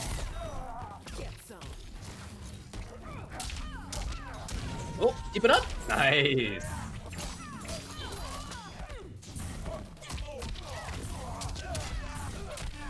Woo, broke away, but didn't matter. So not only 2 defensive bars down, but also the round down as well. And just like that, it's match point here for Nub in winners finals. Definitely a heartbreaker there going into this, especially with the match point on the line. Jumping back, anticipating the air-to-air from Cabal. A slight gas to move him forward, but Plus is not real. Just keeping it nice and tricky to kind of keep Nubcakes continuing to guess. Tried to leap on Wake Up. Wow. Plus really dishing it out. 340 for him. Pressures a little bit. Nubcakes is not out of this one, but maybe he is. Look, we're going down to the very final round between these two. One of them gets in the grand finals. The other one down to losers finals. Not going to be where you want to be. You want every advantage you can take, especially when the top 8 is as stacked as this. Slamming them down, keeping the combo going. Big jump in afterwards. Follow pressure. Here comes Nubcakes. Air to air, but not quite the conversion he was thinking he was going to get. There's the goop. Damage over time. Didn't want to get snatched out of the air, so he stopped his air trajectory right in its tracks with that downward shot. Oh, Wake Up 3. That was so dangerous. Super unsafe on block, but Cabal lives to see another day. And has a slight life lead as well. Not one that's going to matter so much versus a character like Jackie. Getting there now, though. Oh! No pickup! Out of the sky again! Down 2! Okay, big trouble now for either way. Cooking there. Absolutely holding that block button. This Plus, his fingers strapped to the block button. Nubcakes is gonna do it! What a comeback in that round. The pressure was amazing, and Plus knew it. He was just stuck. He was frozen on block. And Jackie, for Nubcakes, does the trick. He is in grand finals on winner's side.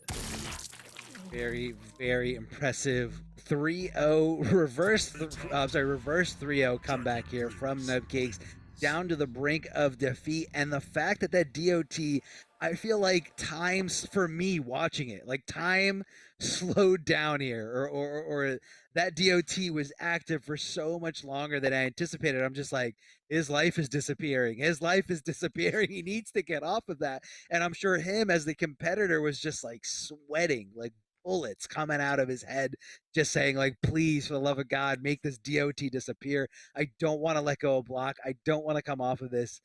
And Nubcakes played that perfectly here. Got to be moving on. Looking great here, but that's not going to be the end of Plus Is Not Real. Like David said, we're going to be seeing him in the losers finals of today's broadcast. So you guys are rooting for him. Keep on rooting for him. He's guaranteed third or better. And let's see if maybe he can get the run back here on Nubcakes, because that was super close. That was, oh, that was a nail biter, man. That was down to the wire. Incomplete breakfast every day. Okay, here we go. Incomplete. Threatening right away is AVirk. I agree with you. We're talking about Scorpion. He does take a high skill ceiling, in my view. I mean, I could definitely see that. But AVirk's absolutely there. Okay, chooses to charge up. Cool.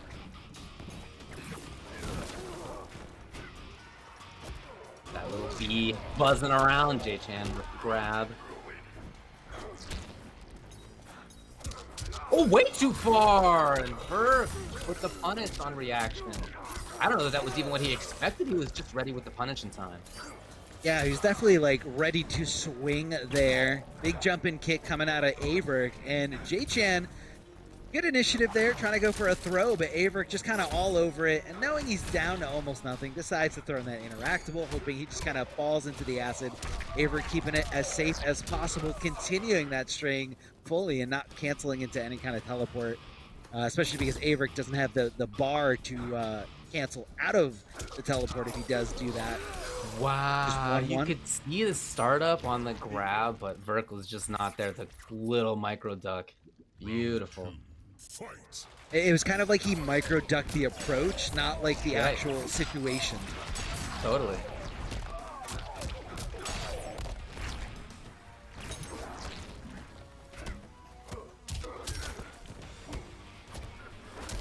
Oh, a little back throw here. JChan holding on a block just a little too tightly here. And that's, you see AVirk hopping around there. He's waiting to react to something. Like he's waiting for you to throw out a down four, you know, try to do some kind of anti-air, try to move, and he's going to react with teleport like nothing. Like the Combat League demon he is. JChan on the slow approach. Super funky to watch how much AVirk is really hanging out a lot of the time. Oh, did you see the way he just... Oh, no. There pops out the spine. Disgusting. Did you see how he just empty jumped in like next to him? And that shows you the level of conditioning that JChan was at. The fact that his opponent empty jumped right in front of him, right next to him, and he still did not want to press a button because he did not want to get teleported on. He didn't want to go for a ride. He didn't want to get comboed. And that kind of tells you a lot about the comfort that AVirk is playing right now. And I think that's going to be a big key factor in these next two games. JChan has to shake out of it. You know, I know sometimes, you know, opponents' options are a little bit overwhelming. You know, sometimes you just gotta, you know, fight your better judgment and keep your opponent on your toes. Like, you're not always gonna swing.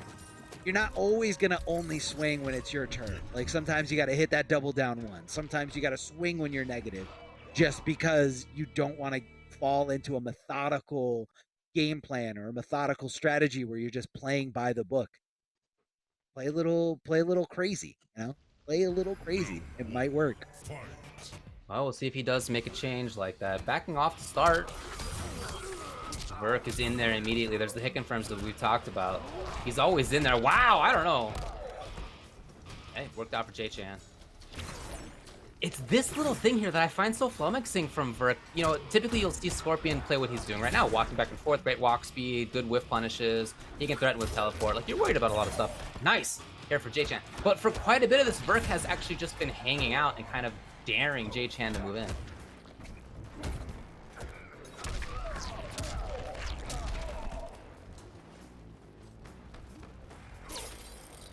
AVirk down in life. He does need to make something happen at some point. A lot of time on the clock.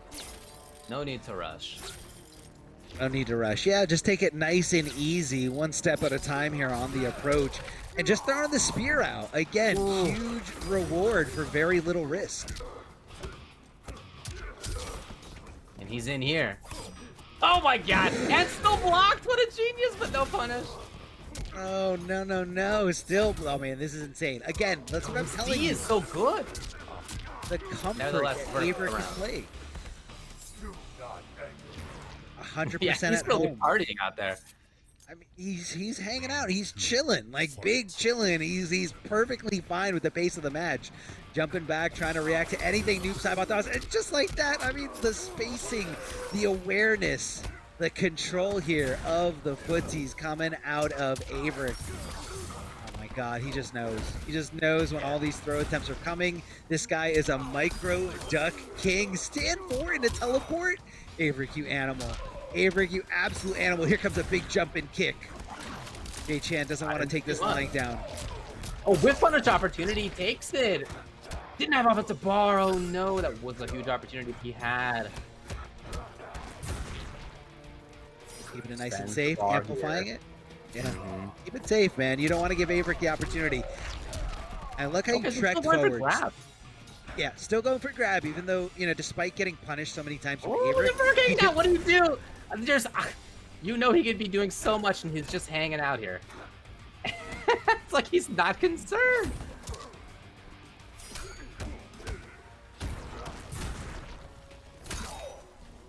JChan slowly getting close to that even life situation. It's not gonna happen. Verk just buffering it in, and he's right. It's 2-0 for him.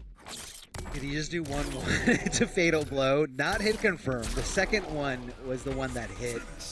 And, you know, I mean, I get the idea that, you know, that second hit in that string was going to take up the space in between the opponents. And if he was going to meet that space, that's the only way it would have canceled in the fatal blow. Whereas if he didn't walk into that danger zone, the fatal blow wouldn't have come out because it wasn't going to cancel off of anything. So again, that's comfort. 100% like super comfortable AVirk. I don't believe this nonsense of him being rusty or not playing in a while. I mean, this is a guy playing phenomenally here. I just watched the stream. Yeah, sure enough, he just did 2-1 fatal. And the one just connected, and he was like, oh, here it is. So JChan didn't like how that went. And the way that match, the last couple games have gone, I understand the switch here because I do get the feeling that he feels uncomfortable. You've been talking about Verk feeling comfortable, and I feel the opposite side on JChan, where these periods where Verk is just kind of blocking, crouch blocking, right? What do you do as JChan? Like, he hasn't solved. You can feel that he's uncomfortable in the approach there, so it's just going to be a different character entirely for him. We'll see if that gets the job done. Yeah, just kind of switching it up here with Liu Kang. Maybe someone who can kind of contest more right away, right next to the opponent. Love the connection here. Liu Kang's got a lot of great mids here, and it looks like he's going to be equipping some of these fire stance moves that give him access to teleports once his wrists are glowing with that fire. So, you know, it's very quick, but you can jump to avoid every single one of those options. I think that's going to come into play. Good hit confirmed from the 1-2-3 coming out of Liu Kang. JChan already looking a lot better with this character, but AVirk might just need a little bit more of an adjustment to kind of get comfortable. Tries the flawless block, and he hits it, but the up two whiffs. I know Silver Eyes in the chat, so he's ready to downplay Liu Kang with the best of them here. Oh, hits him with the forward 3, but just didn't anticipate it to actually hit. Oh my God. Huge damage here. Big payout. I mean, look at this, man. It's literally going to be 50% thanks to that fatal blow. Barely doing any kind of scaling. Match point for AVirk. Match point for AVirk. Oh, that could have been a dangerous, that could have been a very dangerous spot. Tries to hit 1-2-3, but he's swinging for the fences here. AVirk coming in with a whiff punish, but never mind. Here comes the dash up pressure from Liu Kang. Love the wave dashing, love the throw. There he is, JChan. Finally here to play, finally here to try to do some damage, put a dent into AVirk so he can take on and continue in this bracket. AVirk reacting to that like nobody else can. Hop into pressure, but not too extensively. Can you get a whip punish? Not quite. There's the grab again. We've seen it so many times in this set. Verk ducking in a situation that could have just been a punish, but JChan not there. He's gonna get the KB.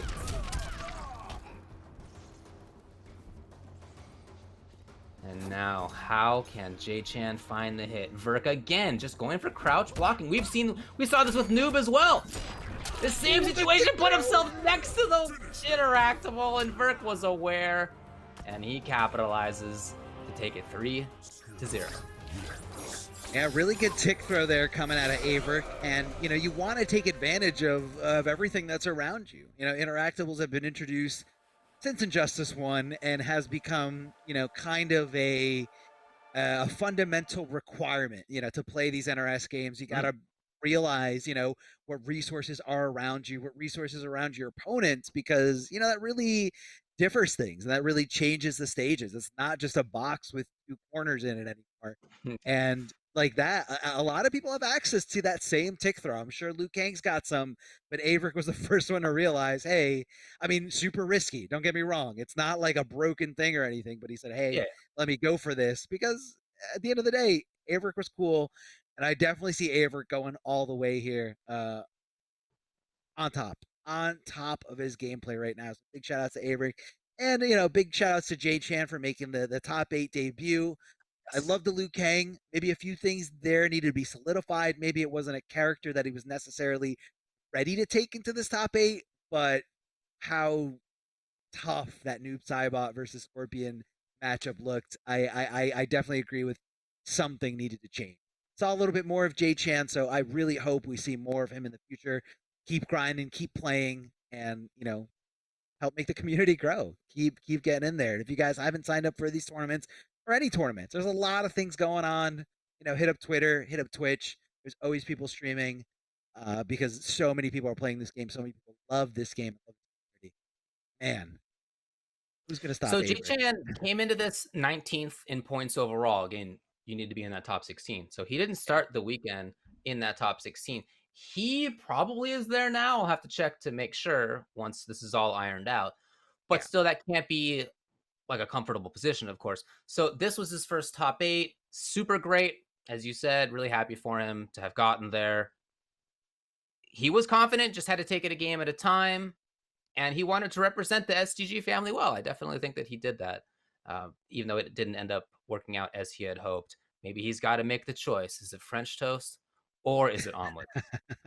Round 1, fight. Yeah, that's the build we've seen a lot from him. Not exclusively, but a lot for sure. Proton DJT starting off very quickly, getting in on Scorpion right away.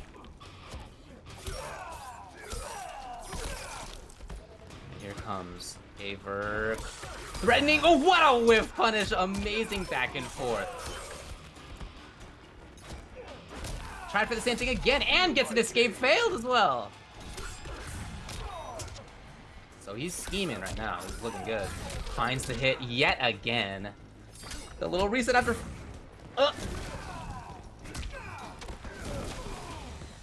Wow. So a good start by DJT, but then after that, as soon as AVirk did that breakaway and he got pressure for himself, that was really the rest of the round. Never let go of that pressure. Oh, just dashing up like nothing. The wave dash coming out of Rain. You almost don't see him move. That's how quickly he advances at you. Getting a little crazy here. Okay, the down 1 pressure. Down 4 coming out of AVirk, but DJT ready with the reversal jumping kicks here. Really no risk when it comes to that, but AVirk with the spacing, making sure that connection is made, confirming into some good damage, flawless blocking to take his turn. Now that, like I said, not unsafe moves. So that's going to be something DJT just kind of throwing out there, especially canceling out of some pokes to kind of, assert some kind of dominance in terms of, taking turns. Oh, tries to hit the back 3. No conversion from DJT. Very strange exchange there with the airborne property. Flawless blocking up to AVirk. Cashing in big here. Tries to go for a restand. Well, didn't quite work out. He did need to make a couple more decisions, so I understand going for reset right there. Just, hey, DJT was ready enough on defense. Woo! He did dash forward. insane. Oh, Flawless blocks that second hit, but not ready to swing as he didn't have enough offensive bar. But this time he did. Flawless blocking up to. Nice punish here coming out of DJT. And even though he just got done getting punished, AVirk was still willing to go with that same option again. Look, sometimes that's why you do it again. Exactly. Exactly right. DJT out of the corner, but to what end is the question as AVirk continues to fight. Trying to hit confirm, trying to look for those moments. He finds one of them. Remember, there is the threat. There's the threat of that throw KB2. Oh, I thought he already had it. My bad. Hey. There you go. Well, I guess that's why it worked. In fact, what a call by AVirk. Great mix-up with throw, and it's going to be him taking game number 1. Stagger pressure was insane there by AVirk at the end. The forward threes just wouldn't stop. And, you know, a lot of people find that trying to close out rounds, trying to close out games with throws are very risky, you know, because you're risking so much. You know, down to crushing blow can end your day into, you know, unbreakable damage of upwards of 30-40% depending on what character you're doing it to. But AVirk is okay with that decision. He said, I'm gonna live or die from this throw, and, you know, willing to bet it all. You gotta admire that. You gotta admire someone who's not, you know, second guessing himself, because DJT is a very, very tough opponent. Like we said before, last week's winner, able to defeat everybody else in this bracket, everybody that came in his way anyway. Actually didn't Nubcakes this week's top 8, but DJT, I gotta say, is probably one of the most consistent flawless blockers out of all the players I've been seeing in MK11. Like, just on point when it comes to that, whether he knows that his opponent is going to go for like a reversal down 1 or, you know, those wake up attacks. You know, obviously knowing that Scorpion's up 3 is safe on block, you can make it unsafe by flawless blocking it and going with the up 2. AVirk gets underneath, he gets the grab as well. Able to turn it into a little bit of pressure for himself, but not overextending in this round. Oh! It's DJT. Very intent wake-up buttons. We've seen it twice from AVirk as he wave dashes in. Oh, reacting to that with the perfect anti-air here. DJT sniping him out of the sky, getting some good damage, and then just backing off, knowing he's got a life lead. He doesn't have to take a huge risk, but he did anyway. That high, getting down 2 there. No problem at all. I'm surprised he didn't go for Fatal Blow. It wouldn't have killed, but it would have put him in a really, really good spot. Yeah, I think he needed another hit either way. So why not do it after big plus frames? It was going to be a grab or throw a mix-up regardless, right? So just put yourself there. Oh, so where most players are going to be, you know, trying to get away from AVirk as he's jumping in, DJT decides to close the gap, going straight with that stand 1 before AVirk can even react and teleport. I mean, this DJT dealing with this, you know, these jumping attempts here from, and I guess that was because he amplified it. He was able to recover a lot faster. He actually perfectly baited AVirk in that situation. AVirk swinging with for the fences here on that. Down 1-1, no problem at all. Getting a nice hit confirmed. Checking him there with down 1 and continuing the stagger pressure. This is insane. This is insane, man. Forward 3 from Scorpion. Why? Why is it so good? Nice pickup from AVirk, who won't kill even still. But there it is on the punish. He actually waited to see what DJT was going to do. And when we saw the roll, he thought, okay, the swipe's coming in. Yeah, no problem. A nice punish. Ooh, did you see how far that jump 2 reached? That little spear at the end of his hand? AVirk's a machine right now. AVirk is playing like a madman. So good on top of everything. Forward throw, the right call. Cashing in big. Final round. Why not? DOT, the bleed damage over time here. He's so scary. All these choices are sometimes so normal and regular, and sometimes so unusual. It's just hard to get a read on what's coming next, even for DJT. That time AVirk didn't bite. You know, he wanted to teleport, but because DJT amplified it last time, he was actually getting punished for it. So he said, you know, let me just let him waste the bar. But that bar comes back with time. You don't have to build the meter in this game. Oh, neutral jumps, but AVirk ready to swing here. Not sure what DJT went for, but it wasn't the right option. Hitting him nice and high with that overhead here. DJT looking to block low. And AVirk taking this 2-0 lead pretty decisively here. Not as decisive in that first game as DJT was able to kind of, you know, bring it down to a nail-biter situation. But that last round was very one-sided. Like, that was all AVirk, knowing exactly what DJT was looking to bait out the teleport with the amplified projectile, and, you know, just ducking under all these highs that DJT was throwing his way. I don't think I saw DJT avoid and punish many throws coming from AVirk. Even the throw game, the throw mentality is on point. You gotta be unpredictable. You can't, you know, do it on reversal every time. It becomes, you know, a little stale. Everyone knows it's coming. But AVirk just kind of mixing it up there with a lot of his, you know, strings. Some of them start as highs, but the mids do come out there to blow up any kind of neutral duck attempt or any poke attempt. The thing that stands out in my mind about Virk's play is that he's just so strong in mid-range. He just has such a threat. He's constantly looking for stuff. He's using the very fast walk speed, very fast button choices, like back to you. If you can hit it from that stuff, then you're a major threat. And of course, he can, and you just never know when he's gonna get in there, change things up. Well, look, speaking of change things up, it's DJT who's away from Rain for the first time in a couple of weeks on the Mortal Kombat Pro competition. He played Rain to win the whole thing last time. This time, doesn't think Rain's gonna cut it. Goes to Johnny. And if it is that mid-range game that's really causing him a lot of problems, well, this is one character who can deal with that. Oh yeah, can clearly deal with that. Johnny Cage has some pretty good options, and for a time, seen as a really strong character in this game. Now, that was a few patches ago, but still, very strong indeed. What's going to come into play here? A lot of forward advancing mids from Johnny Cage, especially some forward advancing lows that are a little bit slower. But I think for the most part, it's nothing that AVirk isn't used to seeing here. Not an obscure pick, but does wait it out. DJT showing that patented patience coming out of the man who, you know, won Evo by being nice and patient and getting under 1,000,000 gas blasts. Yeah. Here's that mid-range that has been a big problem. It's not necessarily footsies, but looking for pressure. Okay, so DJT brings it out yet again. Ends with pissed off, and okay, the character switch, I like it. Round 2, fight.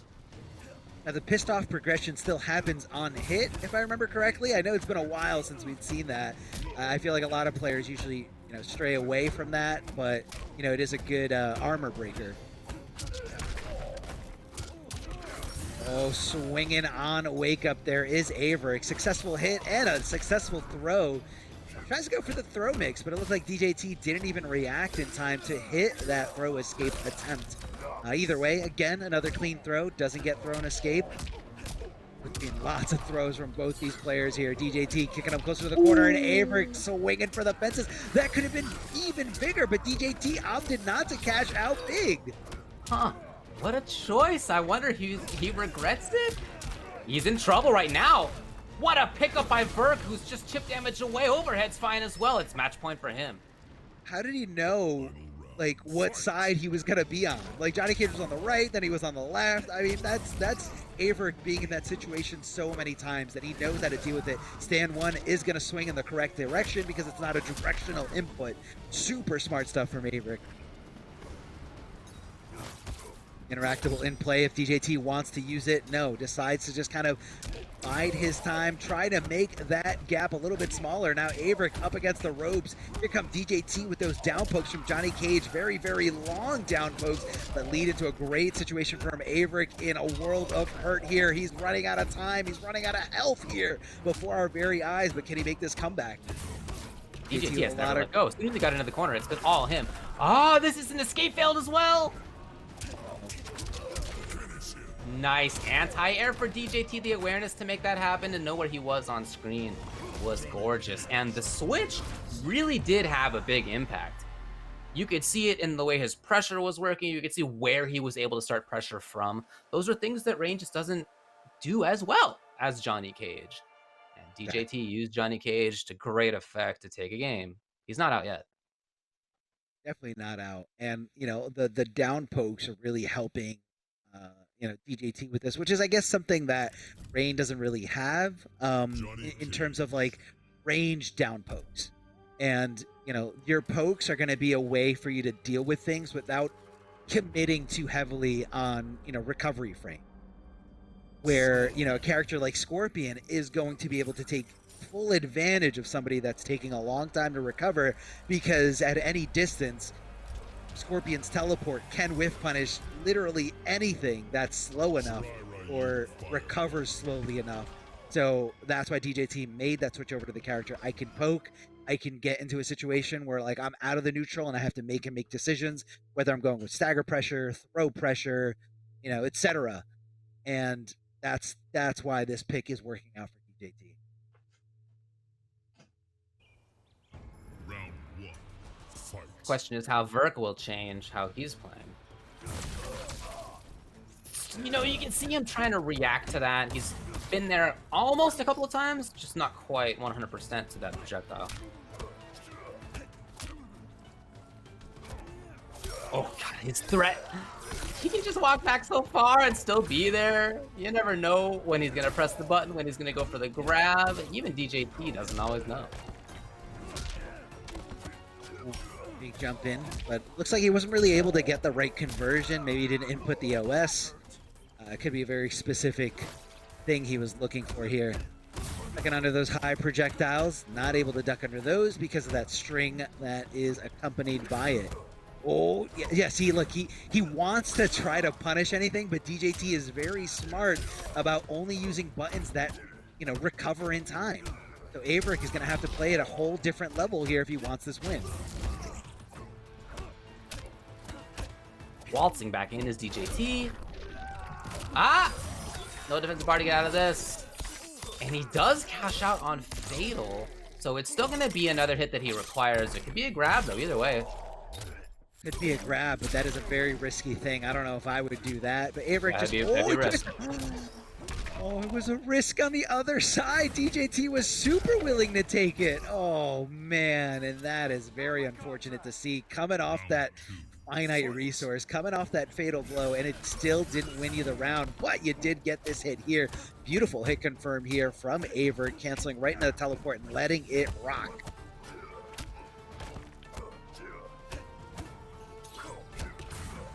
A little bit too far away for anything there. In any case, DJT was blocking it out. His patience is really paying off at this point.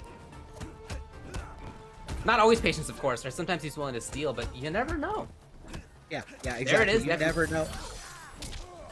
Micro duck, man. You said AVirk is the best at this, and he is showing why it is such a useful tool in this game.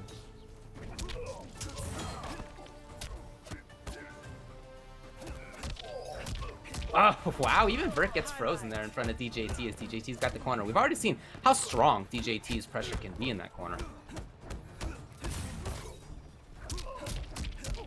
Ooh. Virk, no defensive bar, of course. Oh, Virk in trouble for sure. DJT is not enough, but even chip damage is going to do it. Virk knows it. And there it is, down one as soon as he saw that teleport come out. DJT Johnny really coming to play. After that Rain was down 0-2. Johnny's had 2 in a row. Again, you got to consider, what if DJT went with this? And I think he learned a lot, not just about playing against the player like AVirk, but something that he can kind of apply to, all Scorpion, is that he's going to need a character that has better pokes to kind of shut down that teleport game, to shut down any kind of offense that Scorpion could be applying there. And, it is not unlike someone playing at a very high level to, play multiple characters. We saw DJT playing some Johnny Cage a little earlier in MK11. I'm trying to remember exactly what tournament it was, but it was definitely sometime between Rain and Baraka, but it could have been just him casually playing it on. I don't specifically recall, but DJT, man, this guy has got history written all over him. Not only did he win Evo MK9 in 2013, but also did get second place at a completely different tournament for Injustice 1, and continue to that dominance to go on. Multiple major wins for MKX, and if DJT wants to put his mind to it, wants to put his effort into anything, he can come out with the best of them. It doesn't matter, you build fundamentals from playing, fighting game after fighting game after fighting game. You can kind of carry over the building blocks of, when to block, when to swing, mind games that you're getting around. You can never count out DJT. And AVirk switching away from Scorpion and going with Shang Tsung. I didn't see the loadout. Did you see it, David? I didn't actually, no. Well, we got Shake. We know that that's in there. Shake's a good thing to stop any kind of projectiles, Yo, he can he's got react the to Johnny. Oh, boy. Oh. He does have that Rare that defeat, it's an recovery. highest level play. That's why. Wow, he almost got whip punished. Almost. Yeah. Yeah, that is a bad Almost. thing right there.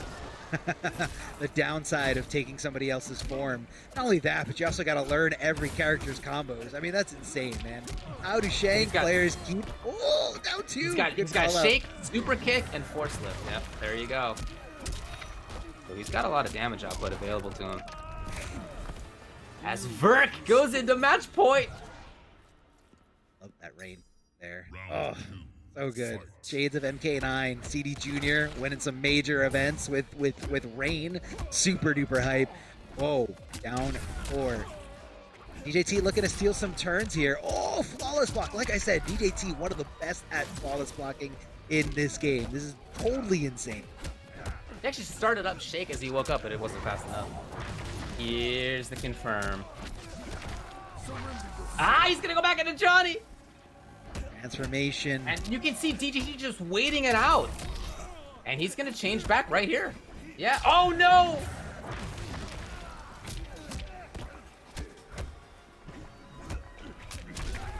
Choosing not to finish that string just in case. Really wake up buttons, and now DJT's in trouble. I mean, look, AVirk just said, hey, if you get the timing right, I'm going to get punished anyway, so I might as well swing with something of my own. But now DJT taking it to a final round in this final game 5 situation in this set. Winner can move on to potentially win this entire tournament and get those points. Straight Skulls giving AVirk the very early lead that he has been looking for the last 3 games. But DJT coming, swinging those kicks high, swinging those kicks fast. DJT again has the corner. We've seen how much of a threat he is here. Finds the connection. Will DJT break? No, but that's fine. So 240 still for Virk. Oh no! And there was, I love the idea of bringing Pissed Off just in case the breakaway, but Virk, what a genius, didn't give in. I mean, he might have wanted to wake up buttons again, swinging with that Shang 1-1-1 string. Oh, he didn't have bar. He didn't have bar to make it safe. It's going to be Virk with big damage. I don't know if it's going to be enough. I think it might be. I think it might just be enough. We got a throat slice and we got a neck break here coming from Noob Saibot. Is it enough? No! This is so intense. This is down to the wire. Even if DJT trying to walk and block like the old days. Oh, walk and block. Trying not to take a single gas blast to the face. Can he do it? Can he march through with Cyrax? Oh no. Walk and block. You just need one combo. Walk and block. Not even DJT. block, right? Can't even block. He can't get touched. He Nothing, gets touched man. one time, and that's it. It is Virk with a straight shot into the dome of Proton DJT, thereby eliminating him and moving on.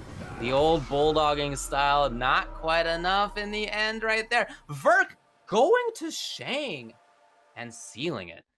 Very interesting for a match that started out as Rain versus Scorpion, and that I just expected would be Rain versus Scorpion the whole time. To end as Johnny versus Shang, very interesting. But look, both of these players, fantastic overall. This time, it's going to be Virk, who you said you think looks like he's going to make a pretty deep run today.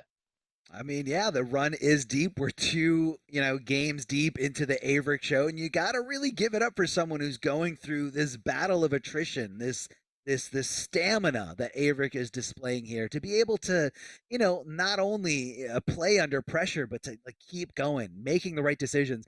And that was the right decision to switch over to Shang. DJT clearly had a strong understanding of what Scorpion's weaknesses are, and he was able to exploit that. So, what do I do? A seasoned player like AVirk definitely going to have, a pocket pick, just like DJT, longtime veteran and Evo champion, is going to have a pocket pick. And it almost did it. It almost did it with Johnny Cage, and we could have been seeing a completely different set had he started with Johnny Cage, but still had to learn a few things. Maybe while he was playing as Rain, he's like, man, I really wish I had pokes. I really wish I had, a good down 1 or a good down 4, which is definitely something that's lacking a little bit. Rain. AVirk making the run, man. This is huge. This is phenomenal, man. Really, really good gameplay coming out of AVirk. They both definitely needed impressed. points coming into this. It was Virk who was in 16th. It was DJT who was in 9th.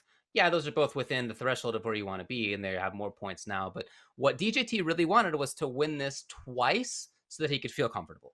Well, he didn't win twice. He probably does need to play again in order to try to get the points that he will need.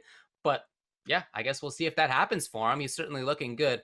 NA number 6 here on the West Coast, starting now. Grand Finals. Drawing first blood as AVirk getting Nubcakes off the defensive bar, and now Scorpion's big B&B damage gonna be on display. Oh, knocking off the second bar, still getting 25%. The OS is coming into play, and look at the anti-Jackie Technique air grab. Virk looking good. Nub tries a little bit of something out here. Give it up. Still has that defensive bar for the extra jump. Maybe looking for the application. It didn't come. Yeah, AVirk definitely, reacting that back to 2. Thought the teleport was going to punish for sure. And now Nubcakes with that fatal blow. Go do it. And what? Just chucking bombs out here? A little bit of a risk It against worked. elite character too. Fight. Welcome to the corner. Triple Shoryuken. Goes 30%, and the neutral jump looked like it was going to work for about 40 frames. It looked like that neutral jump was the read, but Nubcakes can't really come down with something that's really vertical. Just the horizontal moves and a good anti-air by AVirk on the 1-1. Oh, this defense from Virk's looking so good. Blocking out a lot, ducking under the grab. Here, just harassing a little bit. And he finds the moment to interrupt yet again. Oh, the back and forth's been so deadly. As he just goes to the other side. Oh, AVirk was around. about to be whiffing there for a second. Luckily, Nubcakes pre-committed the short hop there. Patience again by AVirk, and what an optimal anti-air into the stand 4. And that's going to be all she wrote for game number 1, off with her head. And this is what I was worried about coming into this. AVirk catching fire, no pun intended, on the loser side of the bracket and getting the run back. After surviving a scare like that, I'd be feeling myself too. Toast and Eggs AVirk taking game number 1 against Irish Coffee Nubcakes. Maybe Irish Coffee is not cutting it for Nub out there. Maybe he's got to get a little bit more in the way of some protein here and there. Maybe he needs, I know, right? even a little bit more carbs. I mean, either way, right? Get some substance. Some substance. Where are the nutrients? All you're getting is caffeine with that cold brew. Come on, man. Meanwhile, eggs out of AVirk. That's protein, and that's someone who's going to be coming to this with some energy. All right. On the West Coast, it's still getting kind of decently late. And because of those eggs, he's got the energy to make the run here, David. Hard read. Not so bad out here. Only 8:20 in the evening. And why not? You can have eggs for dinner. I asked what everybody's favorite breakfast is, but you better believe I've had all those options for dinner too. Dinner, I'm an lunch, adult man. I can have anytime. toast and eggs for dinner. I can have a lox bagel sandwich for dinner. 100%. I can have pancakes for dinner. Any time is a good time for breakfast. And that's just a fact. That wasn't a statement. Wasn't an opinion. It was a fact. Fact. Meanwhile, Nubcakes, as we have seen a couple times here and there, just takes some time, trying to think about it, trying to settle himself down, get ready for the next one. I think that But I early really air did like grab, that defense. Yeah, that must still be something that he's early thinking air about. grab, yeah. That Air has to be on the man, mind. as you can see. If you take away Leap even one time, that gives her one thing to think about, and that one thought could change the course of history. And for patient.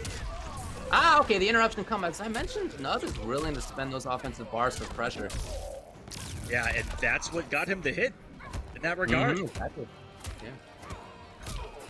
Here come the Everybody staggers. does it sometimes, of course, but he does it all the time. Finds the big hit. Giving AVirk a taste of his own what's medicine right there. Staggering people to death. Oh, the super late breakaway. That's right before all the damage was done right there. I think Nubcake was just trying to steal a turn in hopes that he committed to another spear.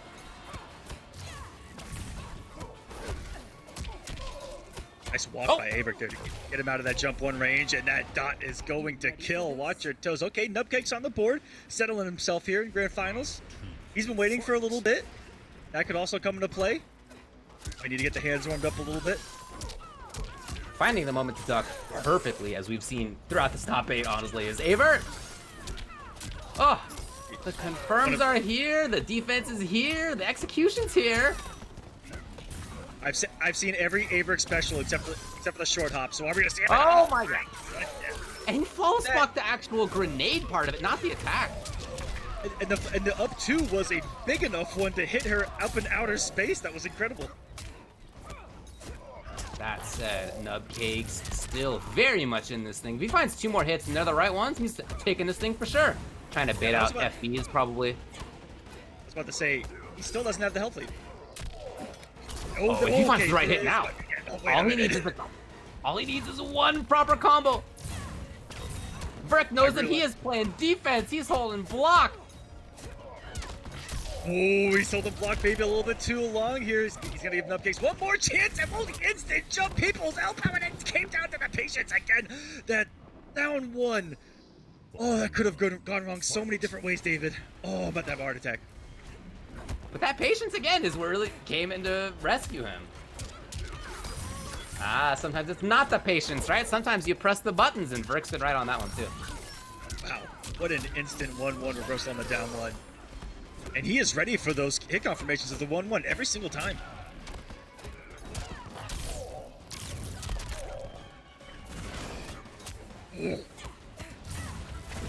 Does that thing even recover? And he gets it second time around. AVirk putting the bleed on, and even got the crushing blow forward 3 unintentional, and there's the short hop. Every AVirk special coming into play here. I was waiting for it. It had to come at least one time. Oh, that was a disgusting sequence of events from that down 1 anti-air on. That was ridiculous. And it just feels as well that Nubcakes can't be confident about his own pressure. Because there have been those false blocks in unusual situations, but then there's also been just regular old blocking into patience, waiting for something like a grenade, into down 1, anti-air, whatever it is, whatever the defensive choice is, it feels like AVirk has been right a lot. So even aside from, his pressure's been great, right, his movement's been good, it has been difficult so far for Nub to open him up.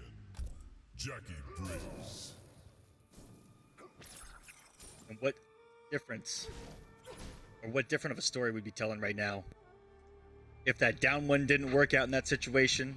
We found ourselves at 1-1, but now we're looking at a potential reset here on the the West Coast side of things to match what happened on the East side. We did see the reset happen. AVirk from up there in Western Canada, of course, and Nubcakes from my area here in Southern California, LA area. And again, he's taking a bit of time, as we have often seen. Yep. AVirk's been around since, I believe, MKX. You guys can feel free to correct me if I'm wrong on that. I'm pretty sure that's when I first started seeing AVirk's name pop up. I could be wrong, though, as 80% of the time I usually am. But Nubcake's been around for a while himself. Oh, yeah. Nub's been in the SoCal scene for, a decade, most of a decade. Tearing up Bracken since Injustice 1, as far as I can remember. So having thought about it a little bit here for Nub, again, taking some time, I wonder what his adaptation's going to be. He's starting out differently for sure, starting out a little bit further away, not insisting on pressure here. He is. Ooh, 2 bars for not much. That's almost becoming a pattern at this point, David, where he's coming off both bars instantly as Nubcakes, but it's worked every single time. I wonder if they're going to have that rock, paper, scissors moving forward, so if AVirk catching onto that pattern, trying to use it against him, and Nubcakes calling it out instantly. We'll see how that progresses when he's got 2 bars of offense. Nope, not with punished. Way too far. Block confirm, of course, for AVirk. Oh, man, his defense is so good.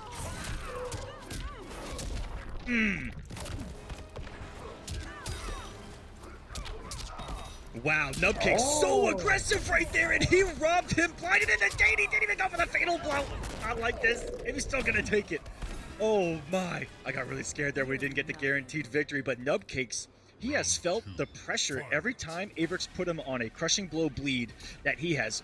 Yeah, he ate the crushing blow following prior to the air grab, and right there woke up buttons, and he did it again into the 3-3, ended up taking the round. Nubcakes is, I think, feeling the pressure. He's getting the pressure right now, at least a little bit. Yeah, there's some block damage in here. Oh, big chance! And with no defensive bar, this is going to be quite substantial. Actually, a punish. Nice. That was a beautiful reaction by AVirk. And I don't think we've talked about it an awful lot. This character complements AVirk's natural reactions to no end. A match made in great heaven. reactions. He's got great patience. He's got great offense when he needs it. But right now, it's Nubcakes, who looked much better in those 2 rounds. What a response. My man ate a 1-1 on hit and still did 3-3. It took a round. Sometimes you gotta press buttons. At OMG_Nubcakes on Twitter, where you can find him. At A_Virk13 is where you can find his opponent. It's not the worst thing to do, if I'm being honest. You know, there aren't many things that are super plus in this game on hit. And unless you're doing a really quick mid to follow, pretty good disrespect, if I say so. AVirk already pre-committed to the stagger of 1-1. Good stuff there. Nubcakes now on the board. I think everyone here in the building knows that he knows that he wants to take this right now. No reset. 2 games straight. And with a read like he had right there, that could get him back into it.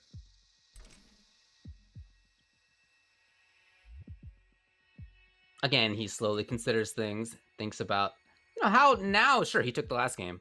Now it's on AVirk to make the adaptation, but that also means that it's on Nubcakes to make the counter adaptation, and especially so if it's a different character. Will he lock in here? Will he lock into Lou? He does? And now Nubcakes has a completely different set of considerations on his hand. He might have been thinking, okay, well, what's Scorpion going to do next? Now it's not even the Scorpion, it's Lou for AVirk. This is another character, when you think of rewarding someone for having godlike reactions, Liu Kang's up there as well. If not, probably the #1 character in the last couple of Mortal Kombats to be exactly that. You know, instant air fireball reactions, flying kick reactions, such a high reward for those in this game. We'll see if that comes into play here. Hoping to cut off the screen. Oh, not starting out super great for AVirk here, as Nubcakes already has the corner. AVirk's already down half life. He does not have the ability to just teleport out of the corner, but he fights well. You think he just mistimed a flawless block on that? On that grenade? Well, there's the costly result, if so. Woo! Tried to whip punish, but actually AVirk got there with the second one. Yeah, he set up the whip punish with the 1-2 for the next 1-2 to get the. That was beautiful. Right. There's the bar. Ran out of resources to Nubcakes there, and just a beady forward 4. And AVirk, 1 forward 4 was the difference maker there, and a 400 plus damage, and he finds himself on a reset point. So for AVirk, this is not really as much about staying away and whip punishing and whatever Scorpion would do. He wants to be in there, man. Ooh, a taste of AVirk's own medicine right there. Empty short hop mix coming, and oh no, Nubcakes is adding that to the arsenal here. Working later in the set. Saw a lot out of him from earlier in this top 8, but yeah, in this set, he's bringing it in for the first time. Whip punish is there for AVirk, who gets in immediately. He's got a couple bars. Yeah, they're both on there. Oh, what aggression. Out of the corner, the flying kick whiff into immediate pressure, and now it hasn't stopped, and Nubcakes had the right idea with the wake-up jump. Nothing to back it up, though. He's still going to get the round. He stays alive. Again, trying to avoid this reset. That's the pressure that's going to continue to build here. Final round. He tries to make the comeback happen.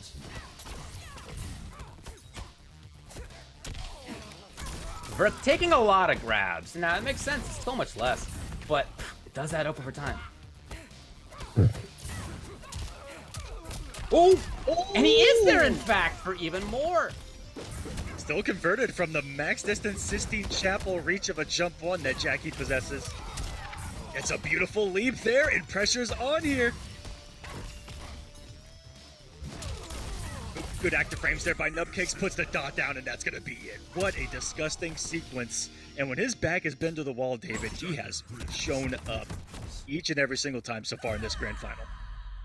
And remember, similar kind of situation back in Winners Finals. Plus was up 2-0 versus Nubcakes Jackie. Skabal, he was doing work. Nubcakes made the complete comeback. Took 3 games in a row. So why not again? Why not here, where Virk started out 2-0 and Nub just like that evens it up? I mean, do we got to bring up the fact that this is a veteran that we are talking about, and AVirk maybe not the most competitive experience in comparison? Did that come into play here? Because this is just another day at the rodeo for Nubcakes. But this would be the first win for him of the Mortal Kombat Pro competition. So yes. It's a big moment for sure.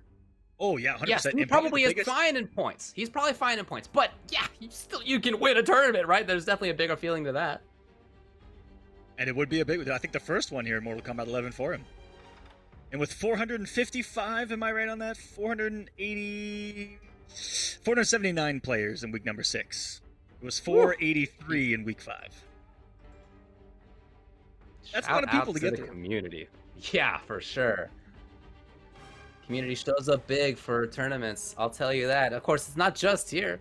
PlayStation Open is something we've been talking about a lot. There's a lot of community events on the MK11 calendar. So, last game of at least this set. It could be the last game of the tournament. We'll see. It's up to Nubcakes. It's up to AVirk.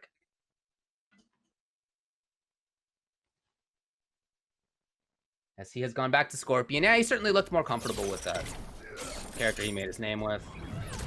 And this is exactly, if you remember, this is exactly what happened in Winners Finals as well, where it was the switch to Shiva from Plus Is Not Real, where all of us were kind of like, I don't know about this, because that Caval was looking good. Almost exactly the same exact case here, where you're giving Nubcakes the same scenario he's already won.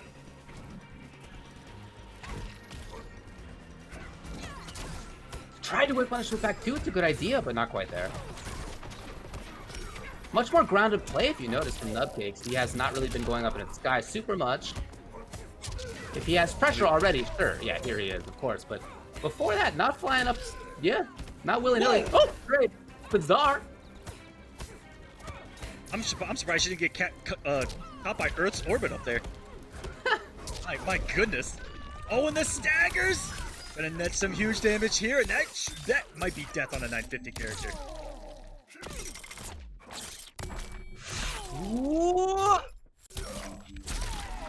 Oh, you are correct. It's a set push here for AVirk.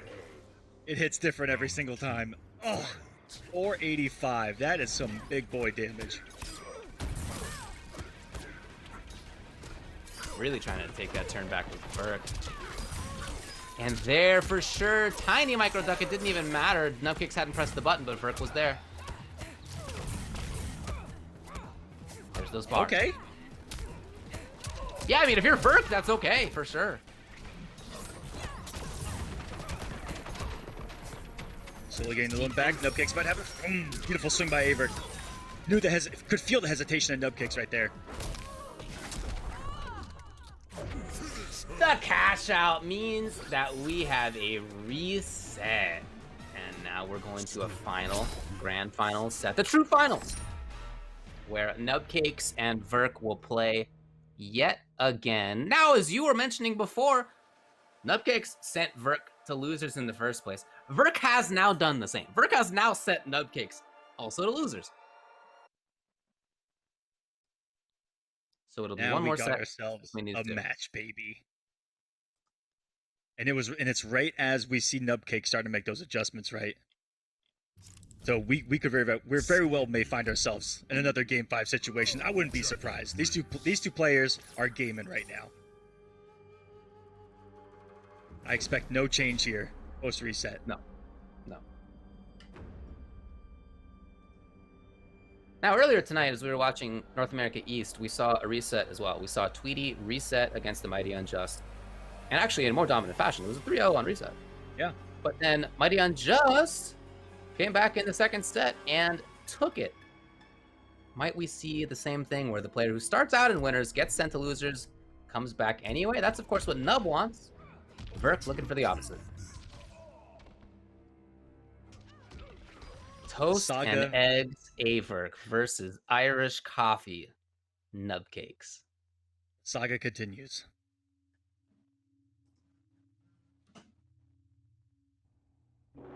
Let's see what kind of mind games we're going to get ourselves into as the competitive meta progresses here. And AVirk right there, maybe it's only read the single blast and was looking for the back one with punish. And if you saw Nubcakes came out both of his offensive bars, not even in pressure, just out there in the neutral. And that difference alone, that change up, is why we see him with the early health lane here. That's incredible.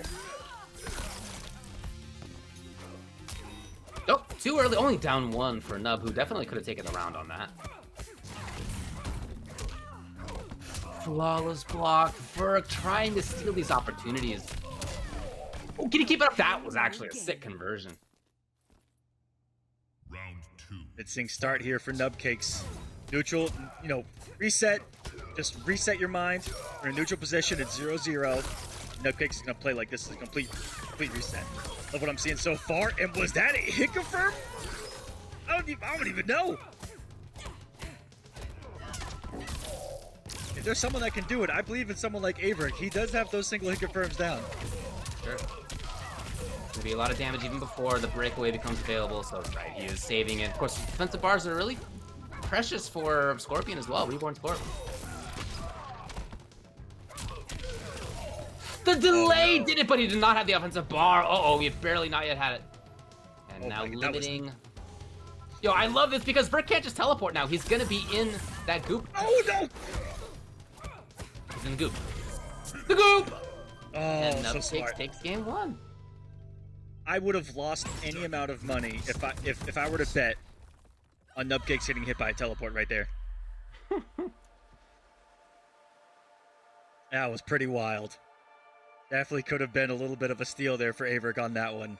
Nubcakes going down there at the end, just going for the dot kill, forcing the movement by AVirk. Ends up working out at the end, and he takes game number 1. So what Back do you in think the about the lead. possibility of a change of character at this point for Virk? I don't know. He tried it, tested the waters, goes back to Scorpion, looks convincing, right? And so that's such a huge mind game because you would think that AVirk he literally told himself probably in his mind after that reset, he's like, okay, just Scorpion. Because I know that I would have probably told myself something really similar if I was in that position. And so do you second guess yourself then? And if that's what costs you, it could do even more mental damage to you. So far, we've seen Liu Kang out of AVirk. We've seen Shang as well from him earlier on. In a complete surprise pick, I think for all of us. I saw chat going nuts. They were like, what? And Shang is not a bad pick at all for Jackie. We've seen what that brawler-style Shang has done to Jackie's in EU CIS on the Open Series. I mean, has handled her quite well consistently from those guys over there. AVirk sticking out with Scorpion. I do think that makes the most sense. It's the character that he's obviously the most familiar with. And look, in last set, he was super close, right? I mean, he even other than switching Liu to Liu, he won it. So why not? And these games are not going to go well if he keeps getting hit first by Jackie. And luckily, there's a little bit of execution error there by Nubcakes not to get AVirk off that defensive bar or at a much more significant health deficit. Run for him, and nice weathering of the storm by AVirk, but didn't have a little too early on his buttons, actually.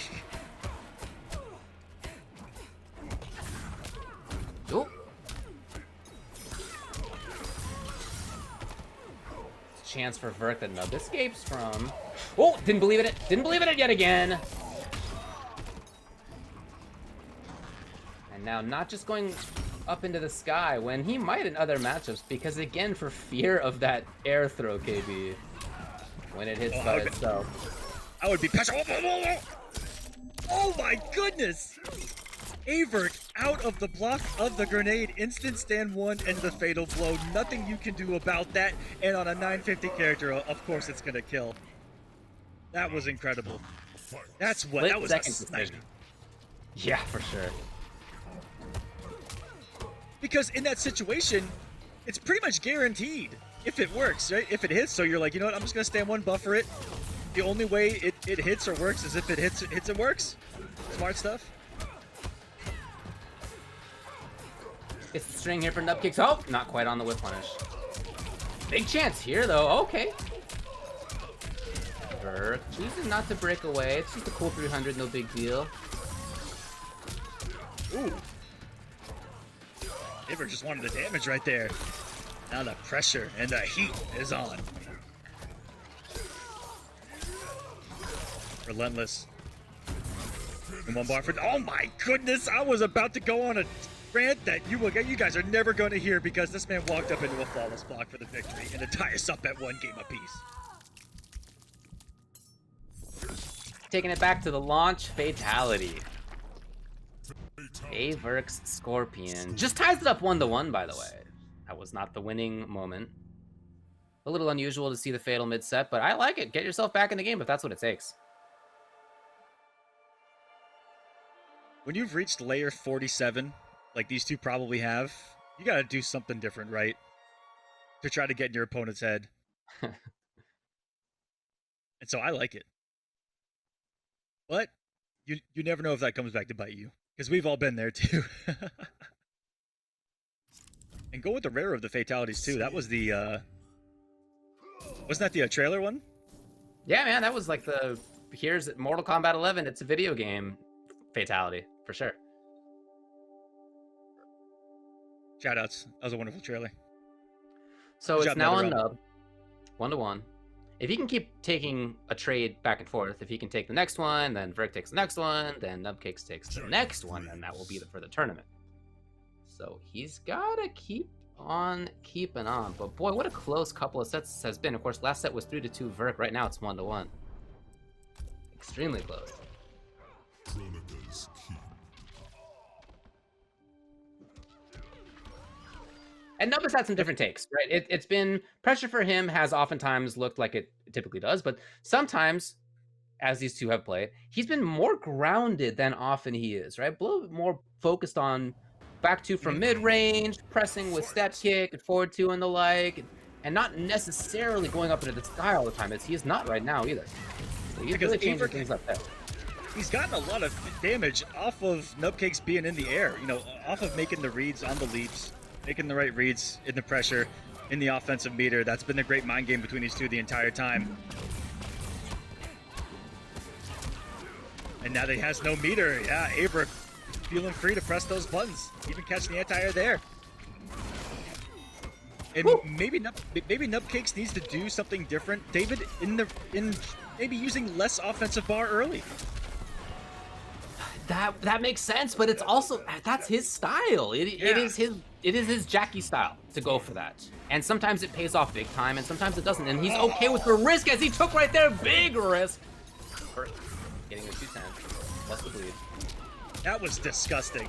For him to hit confirm that back one after the cancel, this is someone that has truly mastered Scorpion. And into the throw, that is a flawless victory.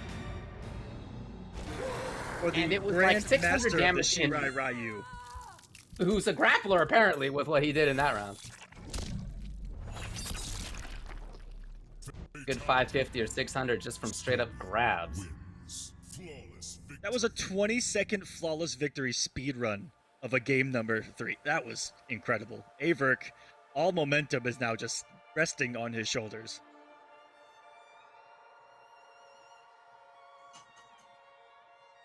I looked away and he was dead.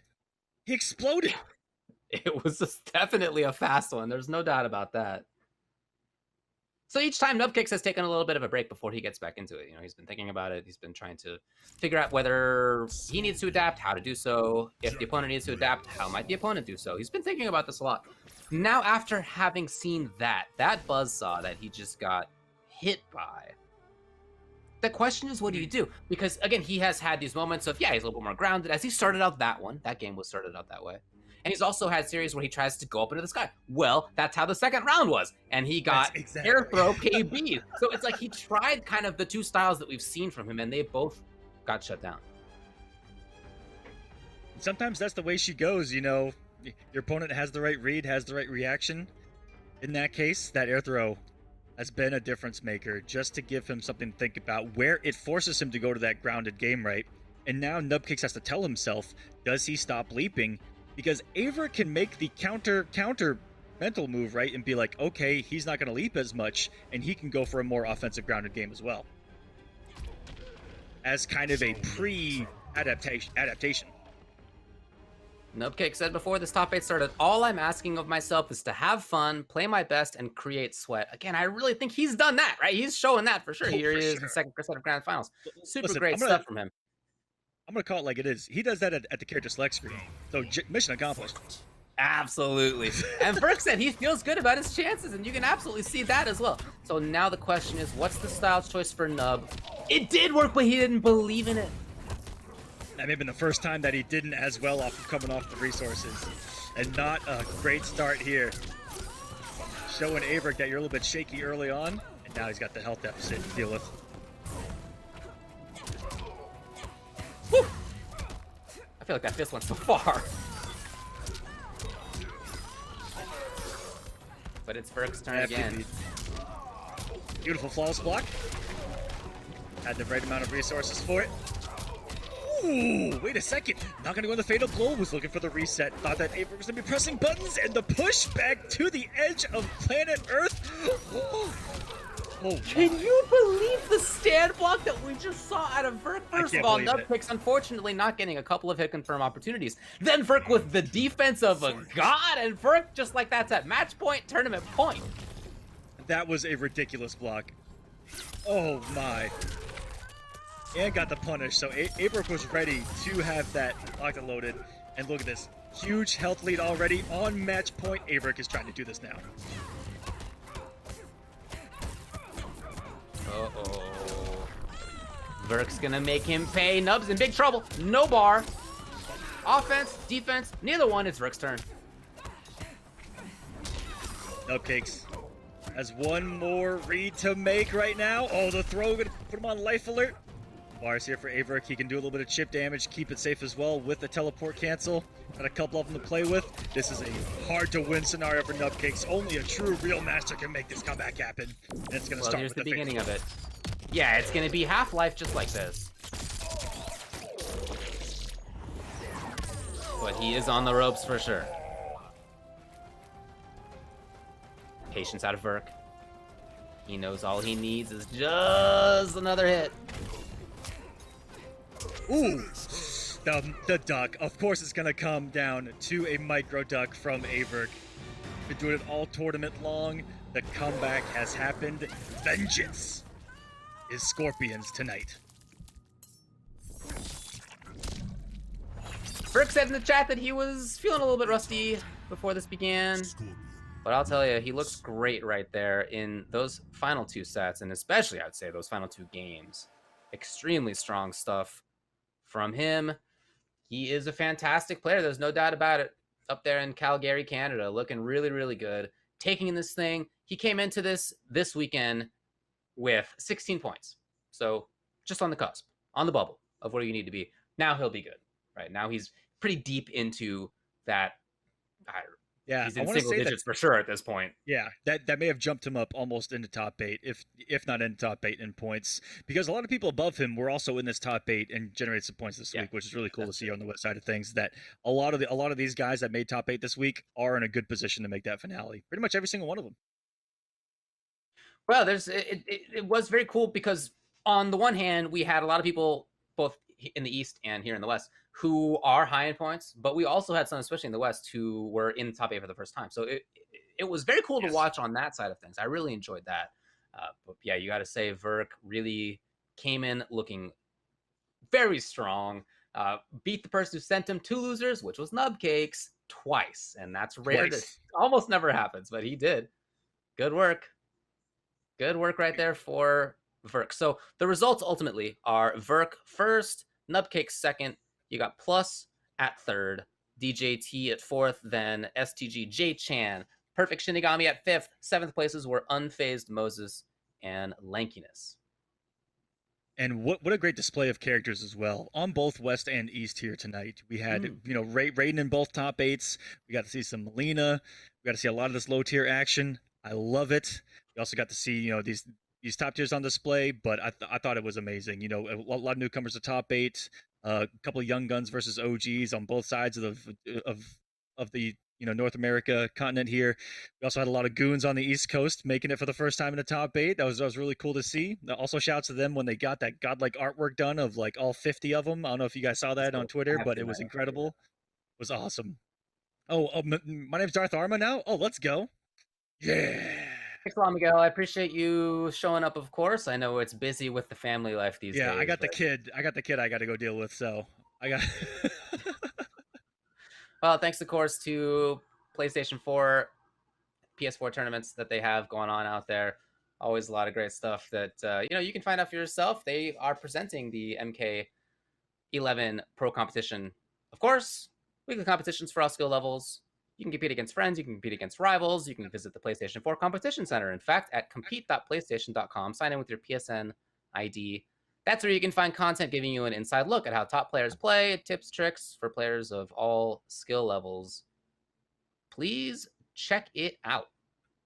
It's so easy to use. You go there, you sign up with your PSN, and you're in there. If you're in the game, you just press this button right here, and then boom, it comes up automatically. Enter the tournament, compete. It's free to enter. Cash money on the line. I would like. Do you guys see anything else? It's that simple. Money on the line. Go do it, and you can also sign up for the pro competition there as well. There's 2 weeks left for North America, and for I believe almost every other region. We're around that 2-week left mark for everyone. And so it's get pretty tight with these points, but 1 or 2 great performances, and you could be in there. With a victory on the west side, you would be in top 16. On the east, I don't have the points pulled up for east, but I can. You would also be making top 16. So I mean, you get 1 victory in week 7 or week 8, and welcome to the pro competition finale. Well, I think some players are banking on that. People who are not actually in the top 16 quite yet, or who are, but maybe are a little bit uncertain about whether they're going to end up, unless they do have a fantastic performance coming up soon in one of the final 2 weeks. But for this weekend, that's going to be the end. Thanks a lot, Miguel, for commentating with me. I appreciate it. Anytime. Thanks a lot to everybody on the back end as well for running the event, running the broadcast. It's always a lot of fun. Thanks to you at home for watching. We'll see you, everybody.